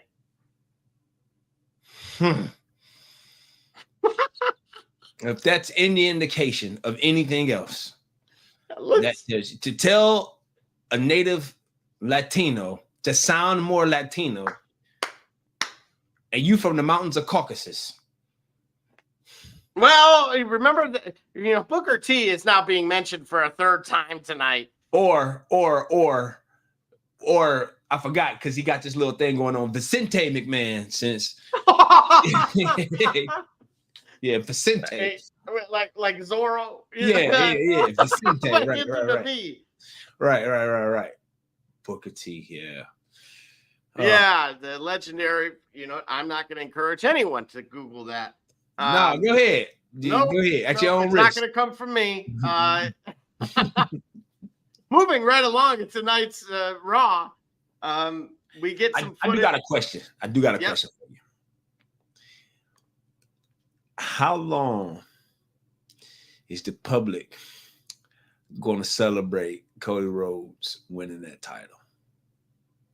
And why hasn't he started rebuffing people's celebrations in the following manner? They're talking about he finished the story. If I'm Cody Rhodes, I'm not allowing people to tell me that anymore. If I'm Cody Rhodes, I said, I didn't finish any story. That was just a chapter. You see what I'm saying? Whoa. Go on. If I'm Cody Rhodes, because see, in the way I say it, I'm like, hey, man, you could put him, he can love and appreciate everything he's doing. And I know behind the camera, when the lights are off, he can sign as many autographs as he wants. The Rock did it as a heel. Many heels have been good guys. Randy Orton did it as a heel. Roman Reigns has done it as a heel. He can still be very much that guy. But if I'm Cody, the story is not finished. This is just a chapter. And for my next act, Damian Priest, or maybe that might be a bit much. They may have another story to tell. But for my next act, who believes that they're worthy? Or can I be the charitable champion? Can I be the Apollo Creed giving the little guy a shot to maybe surprise me? Who do I think deserves a shot at this? Then I'm going to win to prove that I'm the man. But who do I think, what is my charitable contribution to the fans this year or this month? Who deserves it? Who's the number one contender? Who's the next in line? Have they even? It's interesting you say that because I'm going to cut live. I'm going to jump ahead, and Cody Rhodes is speaking right now. Okay. And he's talking about exactly that. When a superstar comes to the arena, you can feel the energy all the way. Mm-hmm. And kind of goes right into a dad joke, only to be interrupted by. Who is it? Sheamus. Nope. No. Pat McAfee's losing his mind. Who? Come on. Jey Uso. And the crowd is got this going on. We're getting some live reactions right now. WWE Raw Monday night. Loving it. They are loving it. Pat McAfee is losing it. He's doing it with them. Jey Uso, Cody Rhodes. A nice Canadian yeet job is what they called that. So wait a minute. Who's in the top right corner of our picture here? Jey Uso? No, that's Jimmy. That's Jimmy. And I see they twins. And I'm gonna tell you what, even though I love this stuff, I still got to refresh my senses. My age is showing up. Pat McAfee is kicking Michael Cole. Okay, so the good guy just showed up. The good brother, right? The good son showed up. Right, this is Yeet. Yeet has arrived. So no Yeet is about to face Finn Balor, right? That's Jay. All right, Orlando, help me out, man. Help me out. Get me together, because I didn't just my brain. You can tell listen. My lazy eyes going up, but my cross eyes going as well. Jay is the #1 contender for the World Heavyweight Championship. Because of what? He has earned it. Nobody has earned it more. The words of Cody Rhodes. All right. Spoken right now. What do you say? In the moment, it just happened. All right.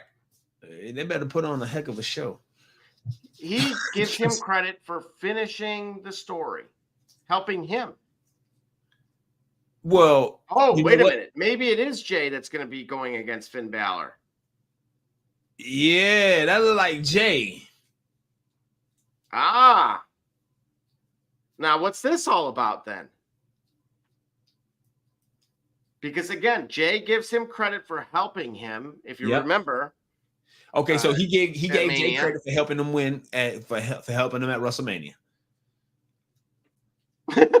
Okay. Thank you. All right, cool. And all right, cool. So in the top right corner of our Raw lineup, that's Jey Uso versus Finn Balor. That's Jimmy. I believe so because of the colors. I'm going to go blue, right? Blue versus red. Yeah. Yeah, Jimmy was red. Everybody is yeeting, he's saying. Okay, so that's Jey Uso. They just hugged it out. Cody is awfully. He's being awfully nice. Is this the nicest champion on record? That's what I'm saying. That's how it's gonna turn, man. They're gonna sour on him. They're gonna sour on him after a while, and I think he got a shorter shelf life. Oh, he said, "Good luck, my friend." And Jay, one other thing. There's a long pause. Mm-hmm. Oh, wow. Until we yeet again. It's been fun, y'all, but we got to run. Check us out on. Oh, my gosh. The dad joke champion. Is that what we getting out of Cody? Come on, Cody. Oh, my. Oh, man. Yeah, we got Jey Uso. Finn is making his way backstage. He's all oiled up. Oh, he's ready to go. So, all right. So, look. Let's put it this way.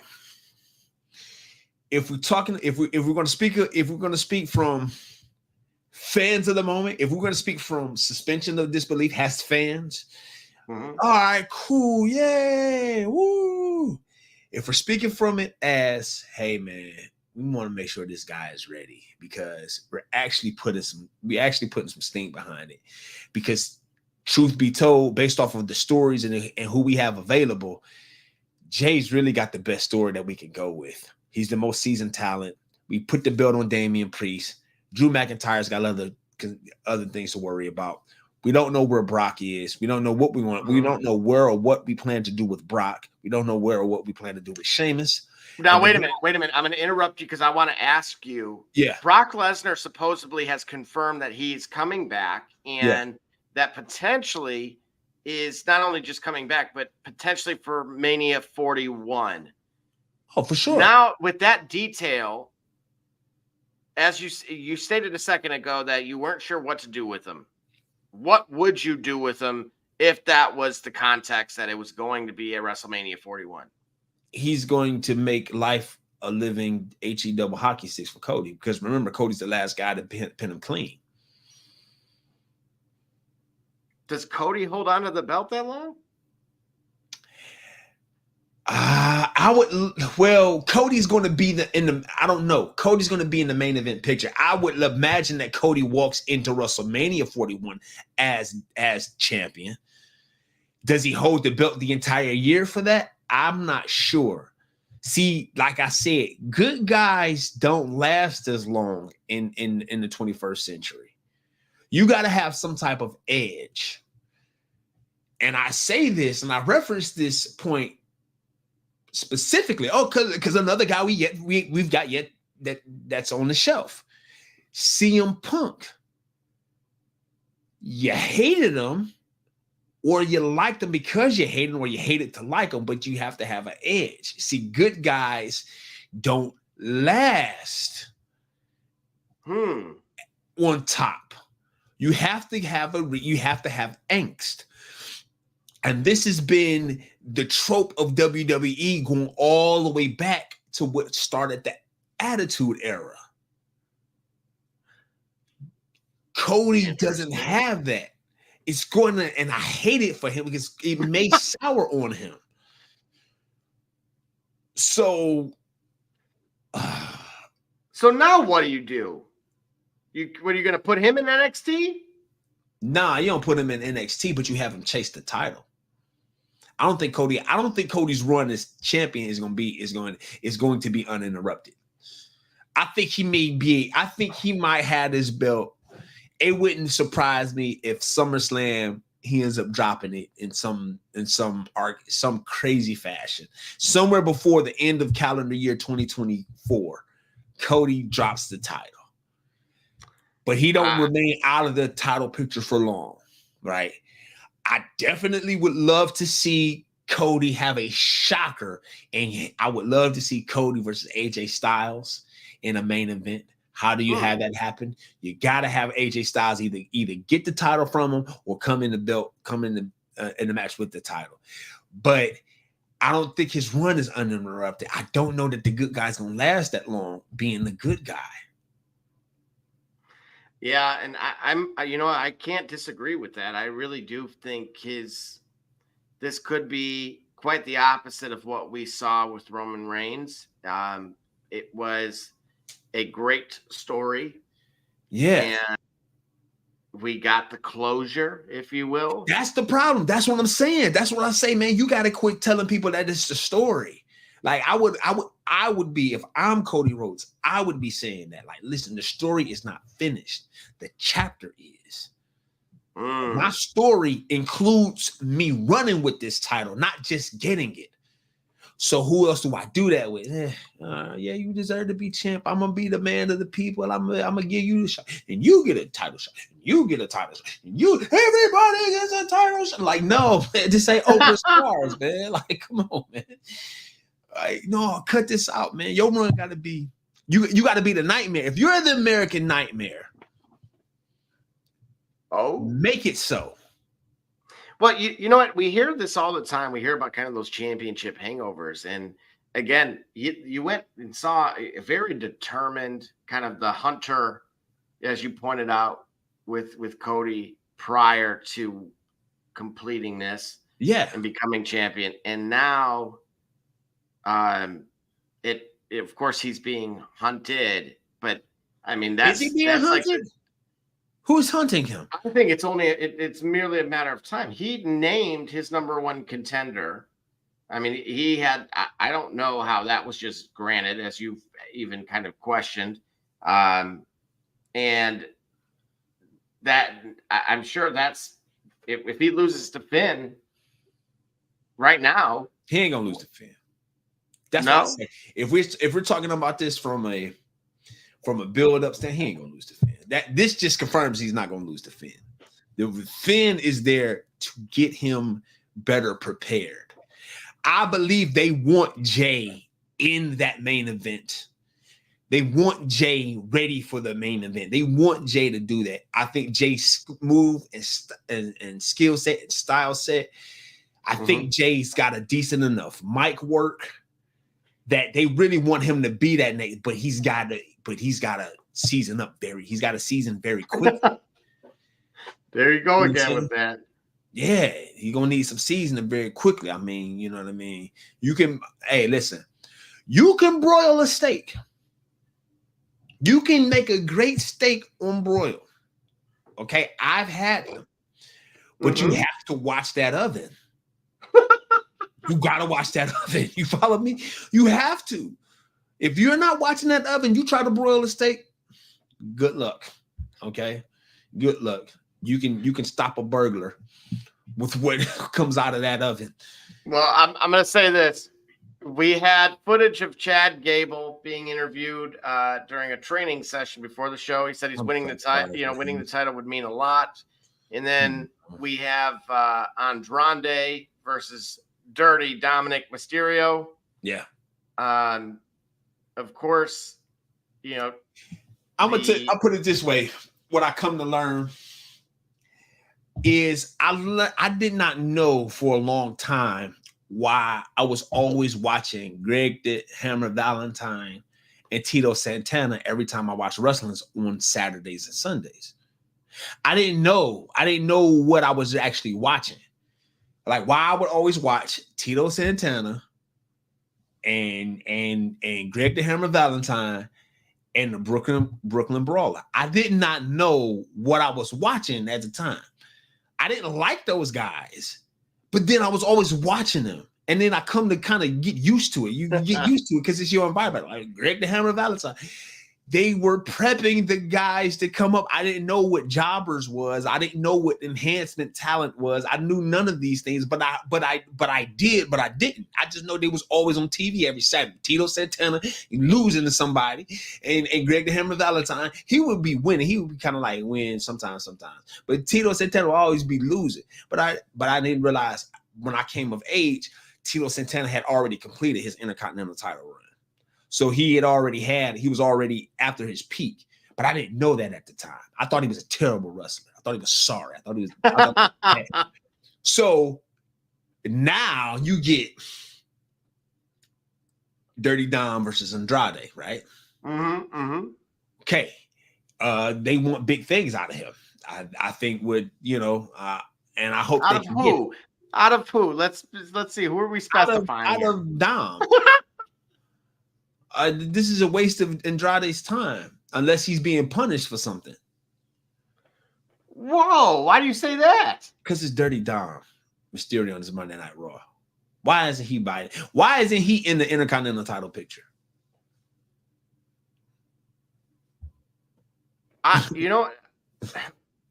wish I actually had an answer for that. Right. These are the things. These are the questions. These are the questions to ask. Like why? Because he's working with Dom and he's gonna get it. He gonna get his chance. How long does Sami Zayn hold on to this title, or do we see Gunter, who I'm still trying to figure out like what the deal is? Do we see Gunter give him his moment and then come back and take it back in spectacular fashion? Well, that's really one of the bigger struggles in this, the whole Imperium thing.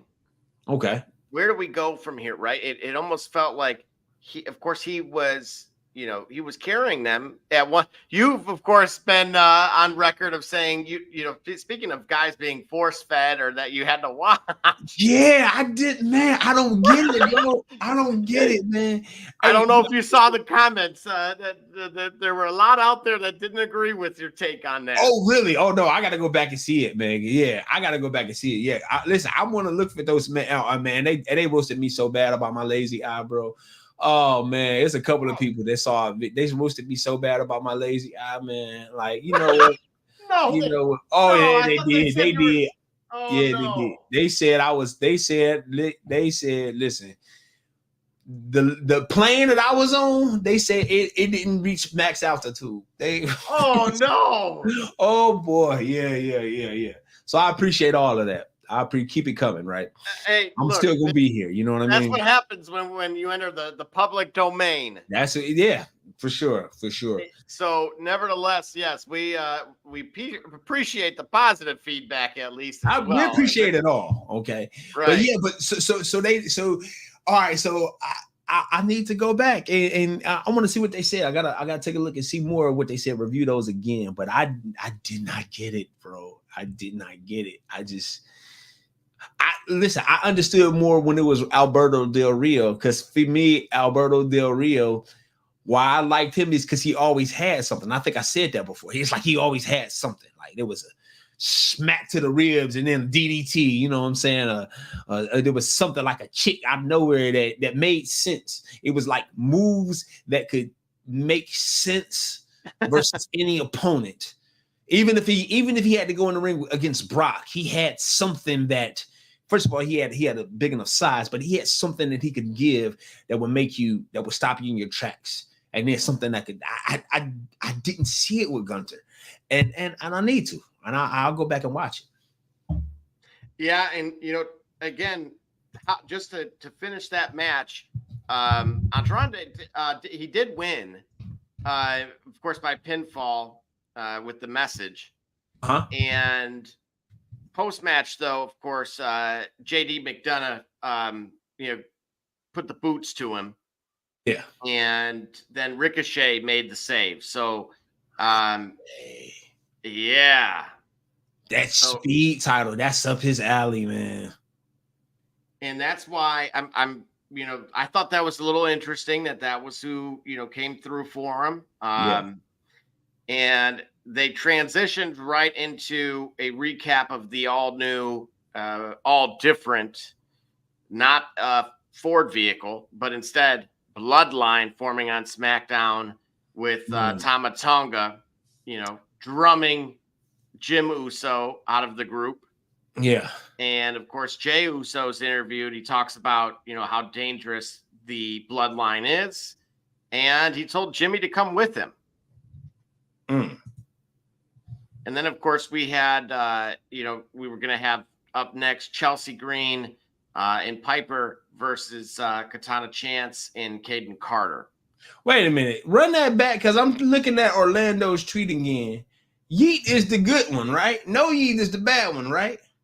Mm-hmm. So how did Yeet, who's the good guy, did you say it right? Yeah. Yes, we did. Yeet is good. No, Yeet is bad. The blue side is the good side. And that's the one that's in Bloodline still.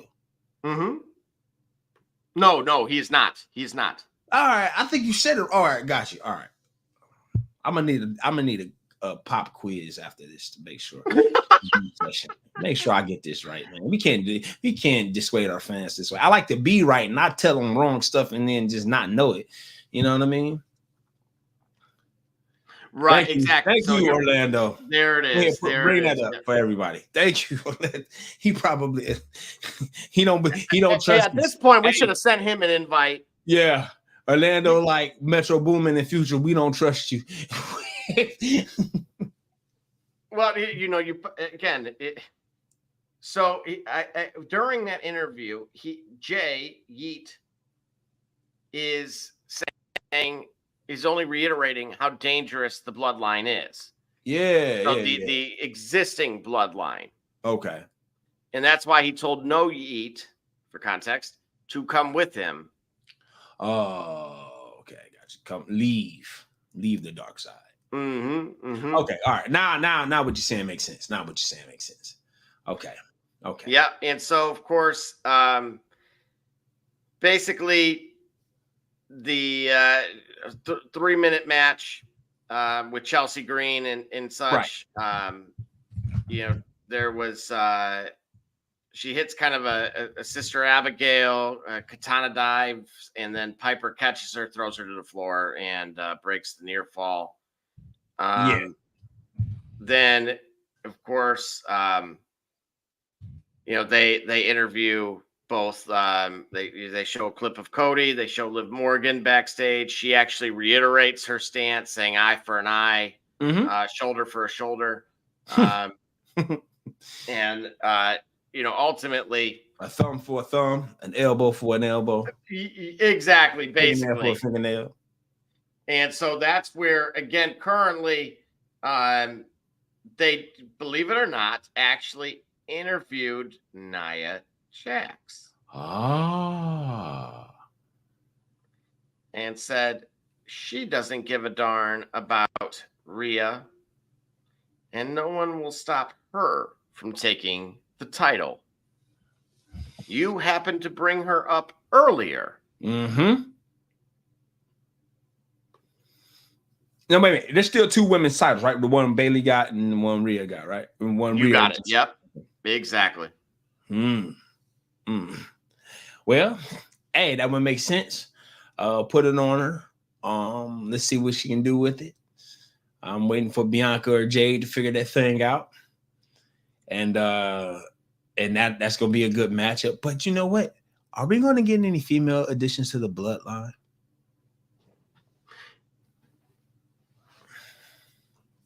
What do you have in mind? If Judgment Day has Rhea, right? Mm-hmm. And we got another fashion, right? No, there's no other fashion actually that includes men and women, right? That are actual competitors. You know what I'm saying? Not managers, right? Judgment Day is the only one, right? Currently, yes. Yeah. Well, other than what's the one lady with the guy that wrestled a little earlier this evening? They were a part of kind of like they wear like the Viking stuff. Oh, the Viking, and she screams and that type of thing. Yeah, but did she wrestle?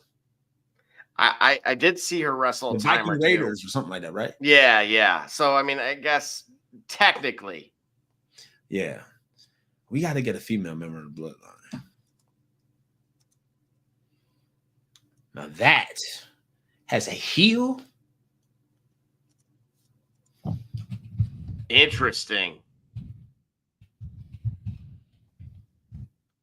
Yeah, we gotta get a female member of the Bloodline. We gotta get Tamina or Nia in the Bloodline because they are. I mean, pretty much, right? Yeah, all of them are. If they're any sort of Pacific Islander, right? That's right. Yeah. And we know our main event tonight is going to be Sami Zayn, of course, because he's from Montreal. So he's definitely going to be who takes us out today. Are they going to Bret Hart him? Try to make him drop the title in Canada?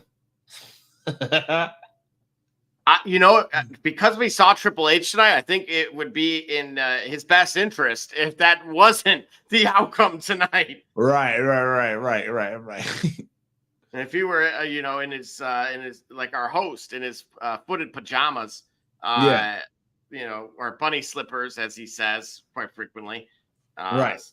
Then, somewhere in Connecticut, then I think he'd be okay. But no, he was there, and he was there. Yep. So again, we heard what Cody had to say. Of course, Finn versus Jay, had just taken place as well. And of course, so that is actually wrapping up. Oh wow! So they're a little bit of back and forth here between those two. Oof. And now, while I get the results of that, Sami Zayn is literally parading through the entire Bell Center in Montreal right now. Okay. I mean, this is Shield style. I mean, he was in the concourse at one point in time. No way. Oh yeah, he's celebrating this. This is a long time coming for such I think a great guy. I can't believe this. That he is literally. I mean, dude, like there's not like a security guard, and there's one behind him. Historically, there's always like, okay, let's spread it out a little bit.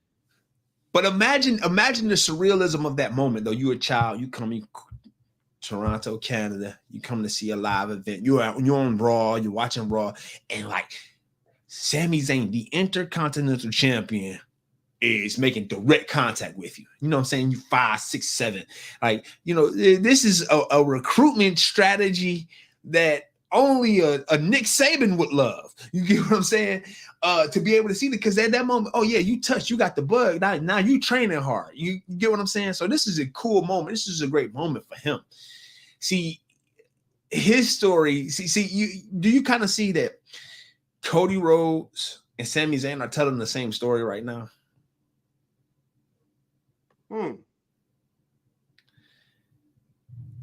And really, it's only one of those books. Whoa. What? The same story? Yeah. It's the same story. Sami Zayn never. Well, wait a minute. He did have one. He did have a title shot, right, versus Roman, didn't he? That's right. Absolutely, he did. All right. Yeah. Did you believe that?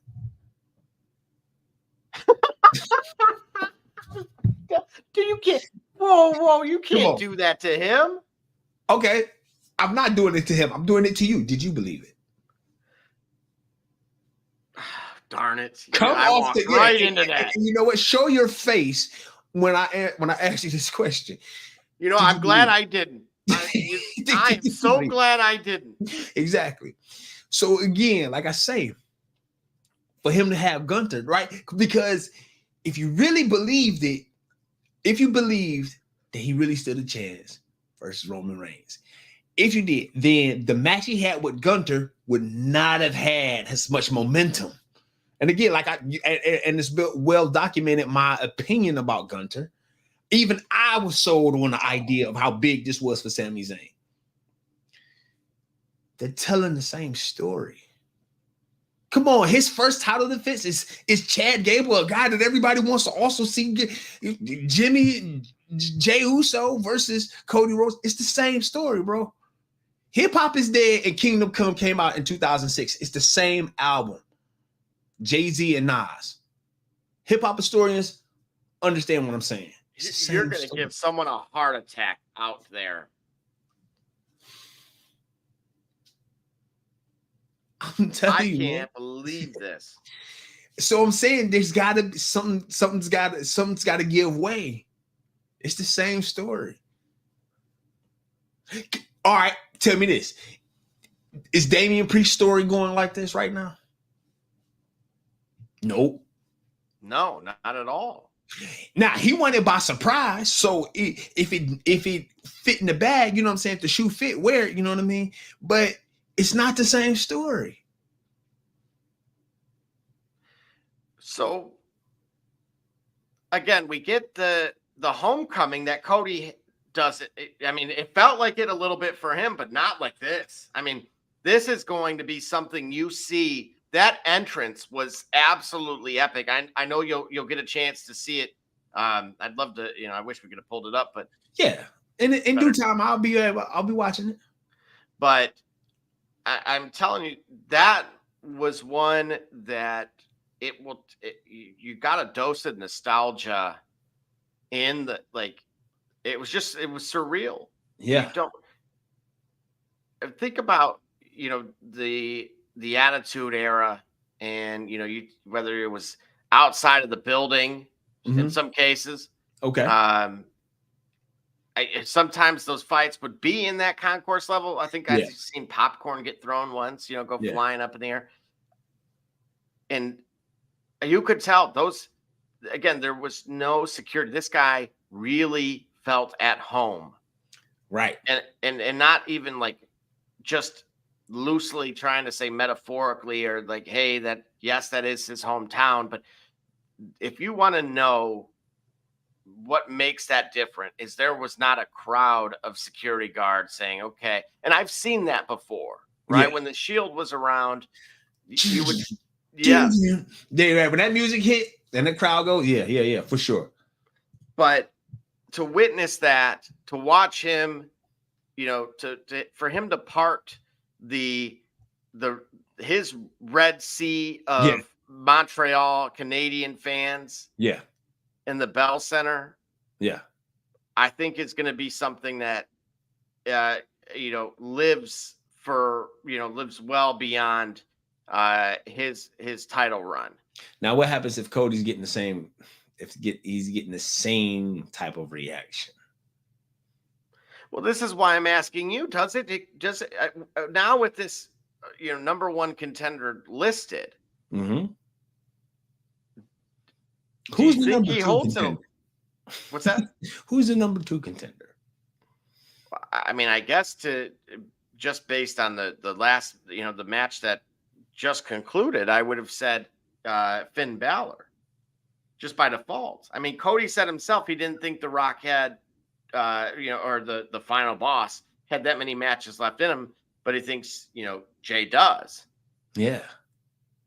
Yeah. The Rock will be back as soon as filming wraps up. He's going to be back. That's going to be great. That'll be great. Wow. But in the meantime, come on, man. It's 2 copies of the same book. You go into the library. Are you getting 2 copies of Goosebumps number 26, Attack of the Mutant? Or are you going to get Deep Trouble and Attack of the Mutant? You're going to get 2 different books. You're not going to get the same book from the library. I'm showing my age there. Attack of the Mutant is the best Goosebumps books ever. You think so? I stand on that. And I read Say Cheese and Die. Just the first one? Huh? There was about 4 of those. I know. I'm just saying. Right. I know. I'm just saying. Attack of the Mutant. And I read Let's Get Invisible. I'm saying Attack of the Mutant, man. So just to confirm, because we have not covered that. Yeah. Jey Uso was, of course, victorious tonight versus Finn Balor. You have to be. Yeah. Are you able to give your assessment of the match? Because I did not view it myself, and I know we didn't show it to our fans to make sure that our broadcast will live on forever. But were you able to see any of it? I was, and I was actually. I would have said I'm based on what we had just seen at Mania. Yeah. Versus that, I think you nailed the remedy. Got you. Finn helped bring out the best in him. Oh, so I missed a pretty good match then. Because Finn doesn't really disappoint to me. I would like to see him back in a title picture somewhere. He is somebody that can go back to NXT. No, well, and that's the thing, right? Look today was awful for the Judgment Day. Today was judgment for the Judgment Day. Except for if you're Damian Priest. And it's a good thing that he, to our knowledge, was not scheduled. Yeah, I wonder if they want to know if they know what they want to do with him. Like, why hasn't Drew McIntyre uttered his name? You know what I'm saying? Like, why hasn't that happened? I think it's coming, right? We saw Drew get interviewed today. Okay. And said nothing. Right. And clearly was not pleased. Right. And we're 8 days removed from WrestleMania. That's so right. he had a whole Raw to still be mad and say something and say nothing. And in two Raws, he said nothing. So now here's the thing. Mm-hmm. This is the part that I was waiting to tell you. Okay. Because at the conclusion of that Jey Uso Finn Balor match. Yeah. Damian Priest shows up. Oh. All right. And has a stare down. With? Jey Uso. Oh. Only for it to be abruptly ended by none other than Dominic Mysterio and JD McDonough. What? What is going on here? What is going on here? You ever like there's a meme for this that goes something to the effect of when you listen to a 5-year-old tell you about his dream.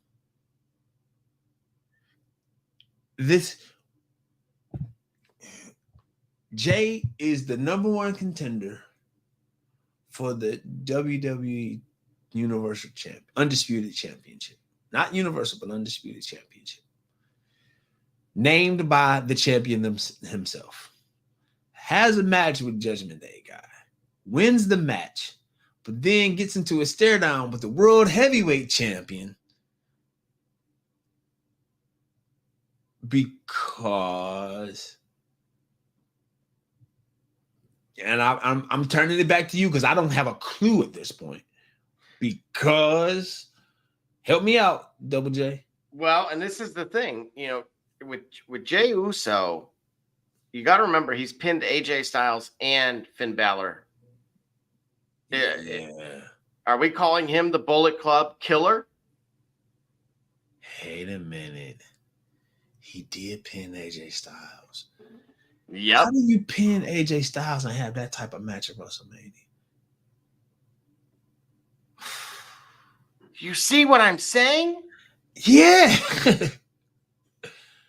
How do you do that and have that type of match? I don't understand, people. The math is not mathing. The math ain't mathing. 1 + 1 is equaling 11. Come on, man. Like something, man. You know what? I think somebody brought it up that the problem perhaps with that WrestleMania match was the two of them know each other so well, but from a specific perspective. They know each other so well as being the help of one another. And it's different when you're on the other side of that. You think, and the idea of it is you would think that you would know, because you know one perspective so well, and because that is your sibling and then your twin, you would think you would assume by default, you would know all perspectives of them. But that wasn't the case. There's nothing like staring across from your opponent. I don't care what type of dynamic we're talking about. Whether we're talking about the world of professional wrestling or the world of boxing or MMA. You can train alongside somebody, maybe spar. But when you're fighting them, when it's you versus them, and it's the contest to decide, like I said, even in the world of professional wrestling, there's nothing like being across from your opponent. And clearly that was on display. Now, I want to throw this caveat at you because just before our main event tonight, yes, we had the epic entrance, but of course, there's another opponent here, against Sami Zayn, and before he was able to make it to the ring, he was approached and said, "You have to do the job. Otherwise, whoever wins has to deal with Bronson Reed."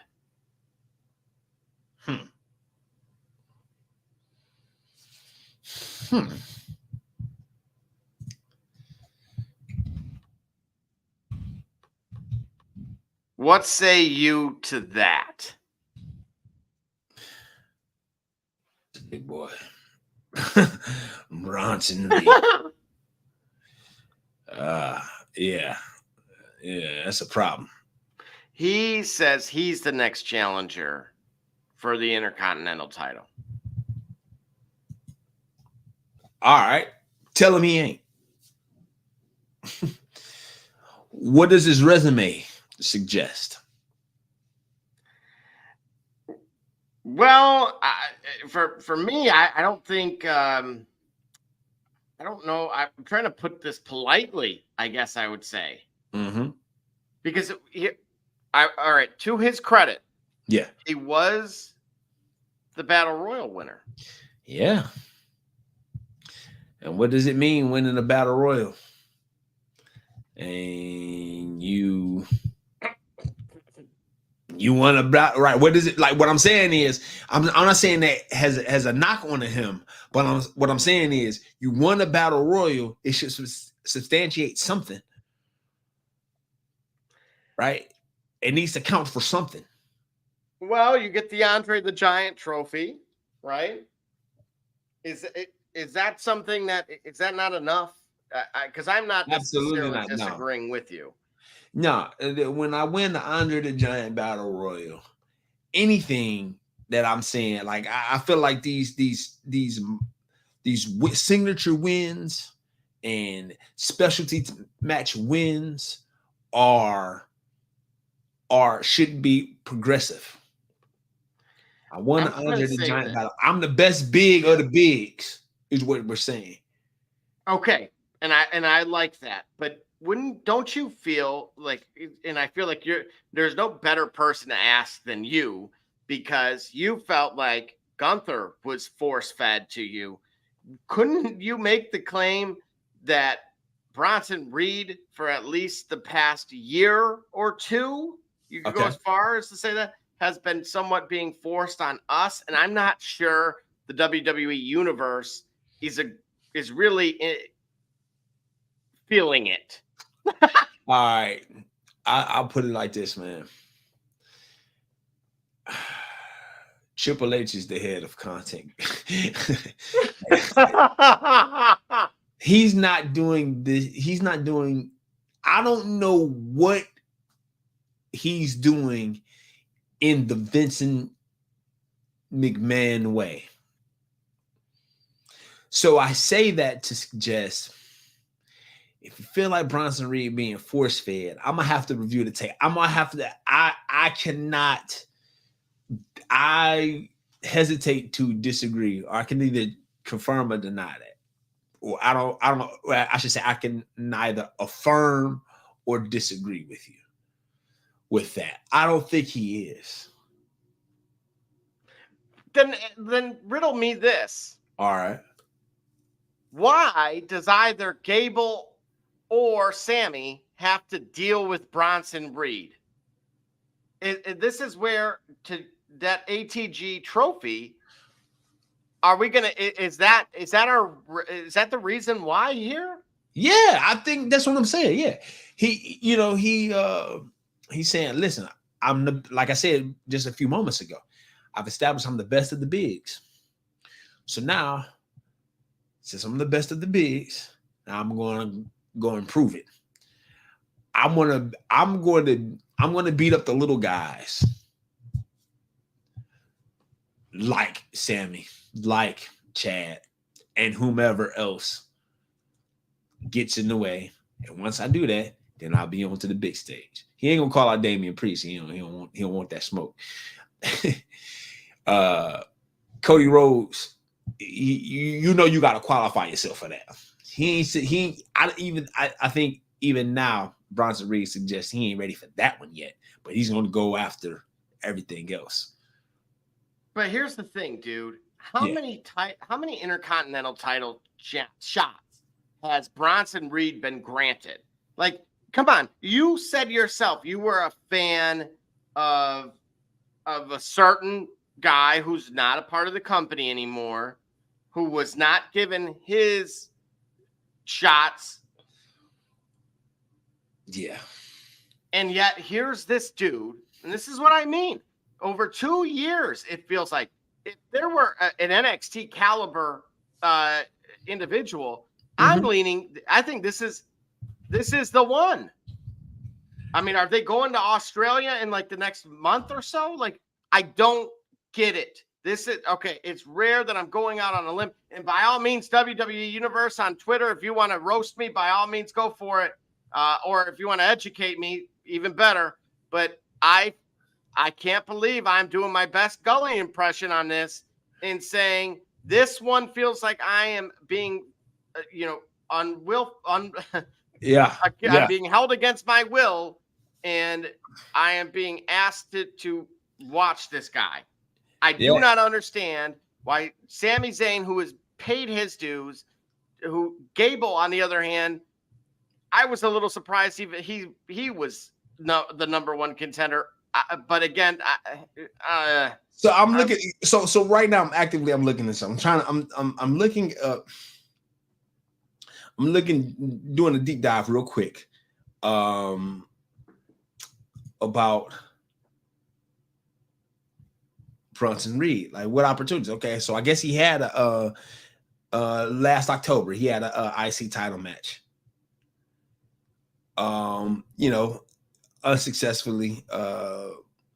Unsuccessful in his attempt to win the title from Gunther. But you know what? Not when you're pulling that up or mentioning that, I do remember when Bronson beat Ivar, and then he did like that. I almost called it a frog splash. To Sami Zayn. Yeah. Like, just to let you know, I'm coming for you.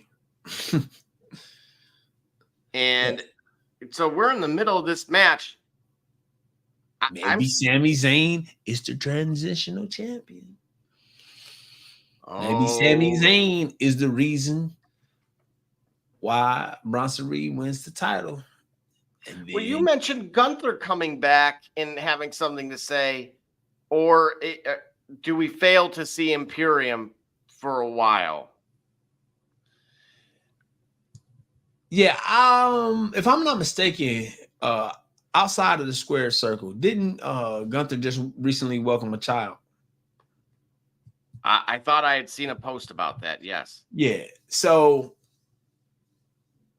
he's got his title. He's got progeny, and that's gonna replace anything for a while. You know what I'm saying? He could be able to, he's made a family, got a child. That's gonna be great, and then it's gonna click for him in a few months. Well, no, that's the thing. I would say that the child's probably like maybe 4 months old. Yeah, but in the 4 months, so for the first 3 months,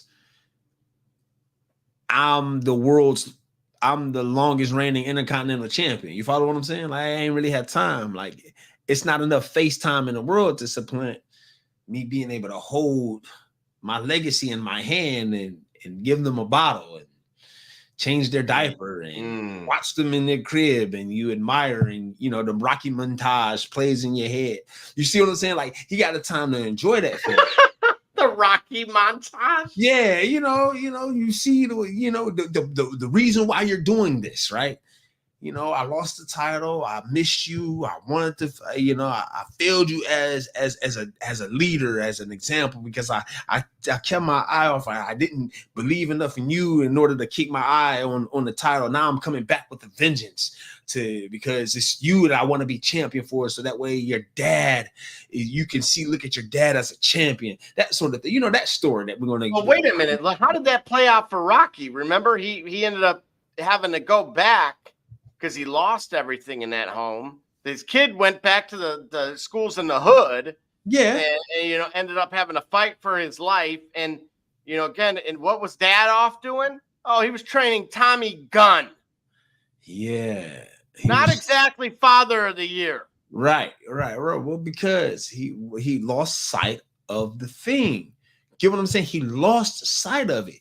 He lost sight of the thing because he knew he had the baby and he loved his baby, but I'm the champ. Like, Rocky knew he had his son, but he was training the legacy. So his championship glory was still heavily tethered to Tommy Gunn till he got betrayed, until he lost everything, and then he was shunned by his own son. Then he had to humble himself accordingly and figure it out. Gunther probably went through the same thing, preserving the streak. Wow, man, the thing you're living for is for life to move past and beyond you and through you, your legacy. I lost the title. Now I have supreme focus to really celebrate my life, my legacy, my loved one, my baby. And after a while, I've got to go and work and provide for you. And I can only best work and provide for you by being a champion. Or I can not only best, but I can best provide for you by being a champion. So that way you know that a champion is in your blood, because I'm going to go out and do it for you. That's what's going to happen for Gunther. He's going to come back renewed and gonna come back after that title. Like, Sammy, you taught me a very great lesson. Now I'm gonna teach you one. Don't ever do that to me in front of the public, in front of Lincoln Financial Field ever again. Let me beat you. And Bronson, yeah, I got something for you because I'm Gunter, right? This is me selling you guys on a guy that I don't even believe in, but making the case for it. Well, it's interesting you say that, because if you really take a hard look at what happened at Lincoln Financial Field, you had, Drew McIntyre could have taken his title and ran. Yeah. Instead, he decided to, again, make it all about him, if we want to say that. Go up to Punk and play out the way that it did. It really is Drew McIntyre's fault. And not only that, it's being reported that his contract expires somewhere within the 5 to 6 week range. Drew McIntyre's, right? Correct.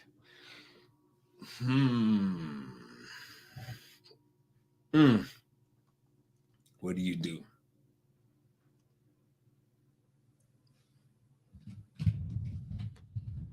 What do you do? Exactly. What do you do? I mean, you could pay do the lip service thing publicly if you're the politician, Triple H. Mm-hmm. They call him the game for a reason, folks. Right. And he knows how to play it.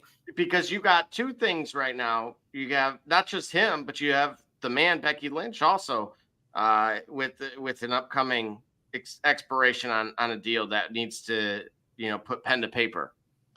Oh, no, she's coming back. Don't. She's coming back. And I think, they can't sign everybody. See, you know what? And I hate to cop out by doing so, but I can't help but do it. I can't believe that I was in the minority of people that thought it was great when WWE split the pay-per-views between the brands. I thought that was a genius idea to give you a full opportunity, a full showcase of each brand, so that way you didn't miss time seeing your favorite stars and then the stories that they were competing against. There were stories that they were participating in. Now, and then here's the point. Here's why I think it's really remarkable that people felt this way is because, bro, WrestleMania being 2 nights is a genius idea. It came out of necessity, but why does it work? Because you have all those stories to tell, and you have 2 nights to do it. Absolutely. And to the surprise of none, this evening's main event was a very good one. Oh, whoa. Live reaction. Sami Zayn wins by pinfall. They do a celebratory, lifting of the hands of one another. Yes. Zayn goes to celebrate with, it looked like his family. Yes. And Gable, call him Dark Gable, it just attacked Sami Zayn in front of his family. He's now thrown him into the announcer's table. Thank goodness for the Spanish broadcasters. There's not much show left for them to tell. Heel turn, swerve. All right. And the assault is on as we speak. Oh, no. He's got him in an ankle lock. And he ain't letting it go. On the top rope. What? Oh, wow. You're right. He is not letting it go. There are multiple referees that have now came out trying to get him to allow cooler heads to prevail. Yeah. And that concludes tonight's Raw. What do you say to that? Well, all right. All right. Dark Gable. All right. All right. Dark Chad Gable. Dark Gable. Okay. I don't mind it. Cool. Now what do we have different from Cody's story? We've got a villain. We've got a true adversary. You embarrass me in front of my family, put me in a hole, making me yell and beg in front of my family, in front of my hometown, and I gave you a title shot. Oh, And again, and that's what you're absolutely right, because that is a true sticking point. That is not something you're just gonna forget. You ruined his homecoming. Yeah, and he won, and all they're gonna remember is that. Oh yeah, we got problems. We got smoke. It's gonna be smoke in the city. Once I get out this air cast, it's gonna be on site. Okay, because on the top rope, Chad Gable from the top. Oh yeah. That's a problem. What do you think about Gable as a heel? Hey, he's shades of Kurt Angle. He can go.